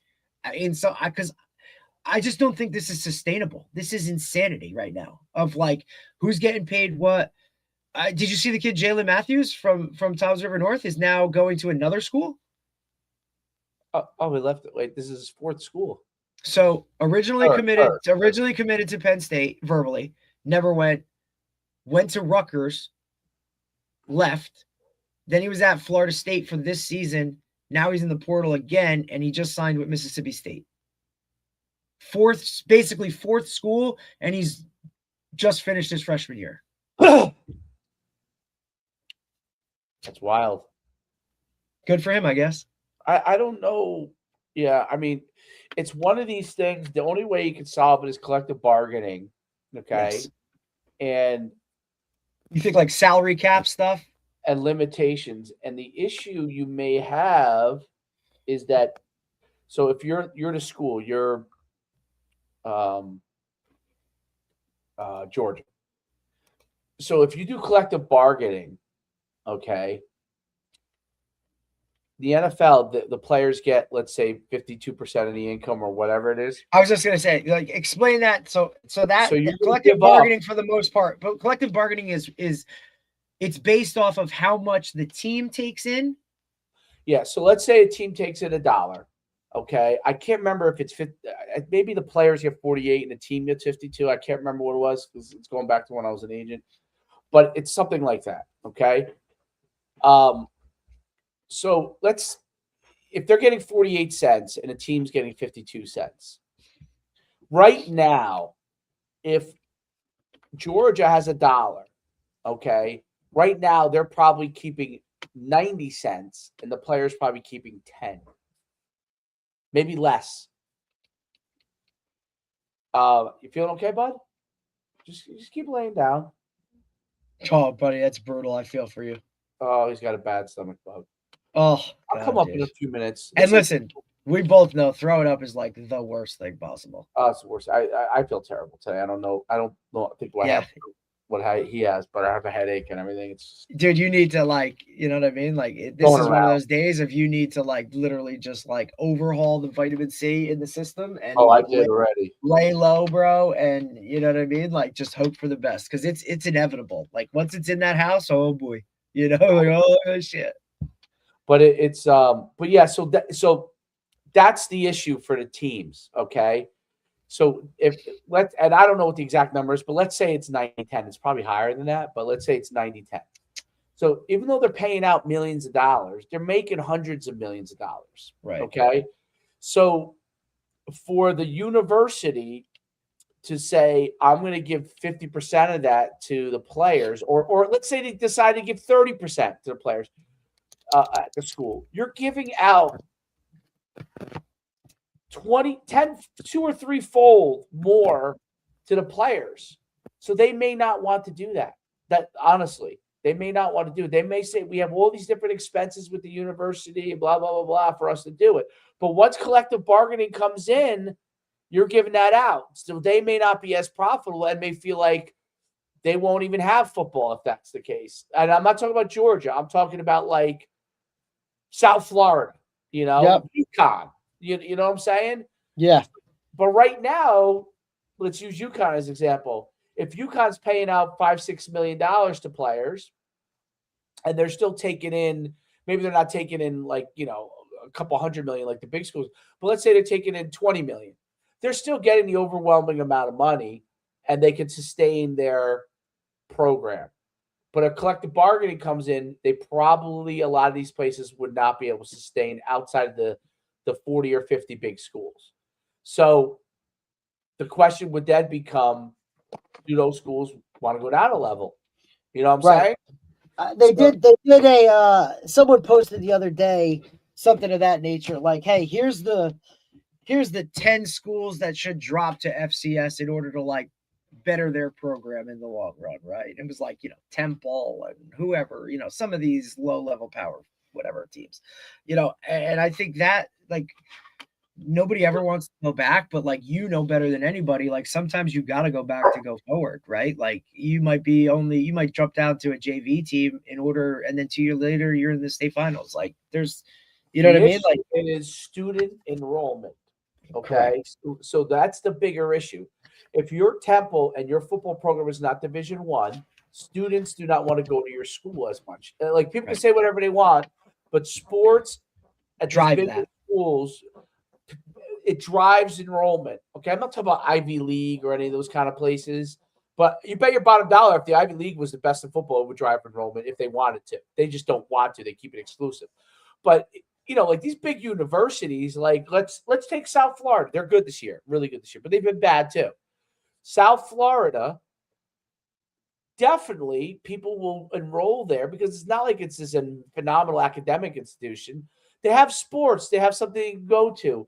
So people will want to go. They're friends. They hang out. They drink beers. They get some doing a Saturday. That's a big part of college for the average student. And that becomes a problem if they drop down a level because your enrollment, the people that want to go to your school versus somewhere else, becomes an issue. They'll go to Florida instead of going to South Florida, right? But now maybe more kids go to South Florida because they do have a good football program.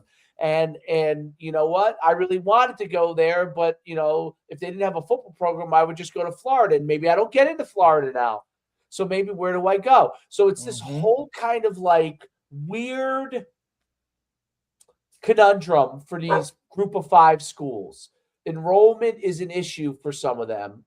And a Division I program gives them better opportunities for enrollment. That's my long and short of it from that standpoint, even though theoretically it's probably the right move for some of them to drop a level, but people won't enroll in their school.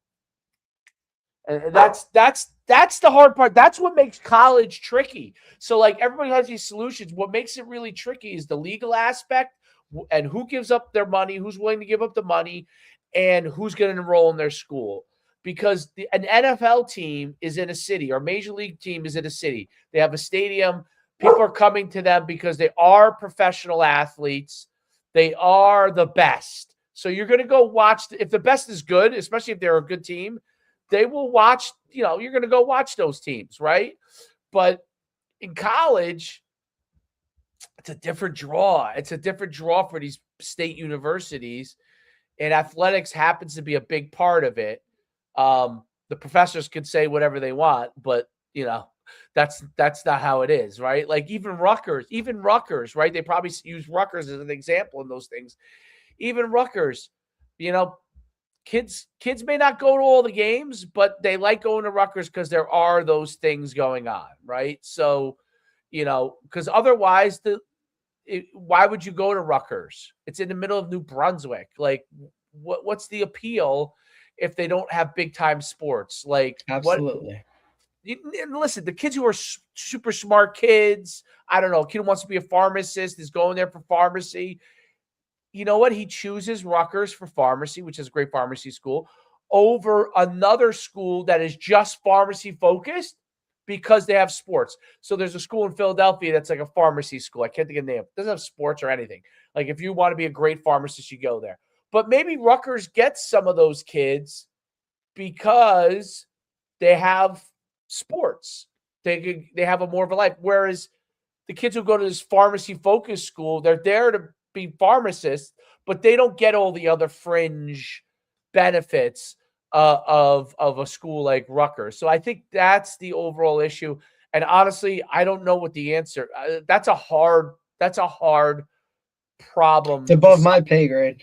Oh, it's way above. It's way above my pay grade. Who would be great to talk to about it? A guy I played ball with is I don't know what the exact role is, but he's like the liaison to the president. He's probably, when the president retires at UConn, he'll be the next. He might be next president. He played football with me at UConn. Really smart guy. Worked for the NCAA. Worked all these different places, and now UConn brought him in. So my guess is he's probably in line. He probably would know. I might ask him, because that would be a great topic to talk about, because he probably would know all of those issues that a university looks at. And he is a sports guy too, right? So he probably knows all of the issues that a university looks at from that standpoint, because it is a problem. Like, if you went to UConn, Derek, when we drove through it, I was shocked when we went to the game this year. We drove up real quick to UConn. Dude, the facilities they have for every sport, it's insane. It's insane, because that's what drives it. It's why guys constantly are revamping, this, like, you go to a campus, and if you want to see like positive things, like, there's always construction. There's always a new building going up, or something's being redone, or something, you know what I mean? For as much as it's like stay the same tradition, that, like, if you're not improving those things, I watched Montclair State do it, right? Like, right. My alma mater, if I went back, and this was within 2-3 years of graduating, of like, even while I was there, you saw things changing from being a commuter school to an on-campus school, of building more dorms and revamping the student athletic center where kids can go work out and do it, putting a diner on campus or whatever it was, dude. Like, it's all about improving in order to get more enrollment, because growth, both through bodies and all that other kind of stuff, like, dude, that's now tuition that can pay for things. Like, that's, if you're staying the same, you're going nowhere. You're probably going backwards. So athletics is a big part of Montclair State. Athletic drives that, man. Like, it was why it was such a big deal when they tried to kill lacrosse, boys and girls. Like, there was a freaking like uproar of, what are we doing? Like, that's not the way to do it. Like, let's figure it out. So they figured it out. You know what I'm saying? Like, you see a lot of teams that like cut football, like D3 programs that cut football back during COVID because it's expensive and whatever. And they figured out real quick, like, wow, like, we need to do something else or bring it back. And you see them bringing it back because why? It drives enrollment. Sports drive enrollment. It drives enrollment, and students like places to go. They need activities, things to do. Right. Yeah, they definitely do. And more than ever, because they are more recluse like kids today. Correct. So they've been raised on an iPad, on a phone, through social media. Like, they're COVID kids who missed out on a year of social activity within a school because they had to be indoors. Like, they had to be locked away. Like, like, there's a whole, we can go through this for days and talk about it, of how that aspect is now driving what it is. Like, they need to go be social. No doubt. And right, sports. I'll let you go. Stay healthy. I feel like I need a nap already. I don't. Yeah, go take one. Tomorrow we're back. We got Kobe Rosen, 10 a.m. Really good coach. Talked to him a couple times. Just some of the stuff I think that he does within his, more of a, I want to say he's more of a strength guy. Coaches O-line as well in Texas. High school guy. Longview, Texas, Spring Hill High School. Okay. He's the co-OC, O-line, strength and conditioning guy. Just another dude to talk to from, Texas high school football, man, and how they do things. So I'm excited to talk to him tomorrow morning. Phenomenal. All right, buddy. We'll see you tomorrow. Stay healthy. Sure. I'll try. Dodge the bullet, buddy. Dodge the bullet. I don't think that's going to happen, but. Oh, man. All right, buddy. All right. Later.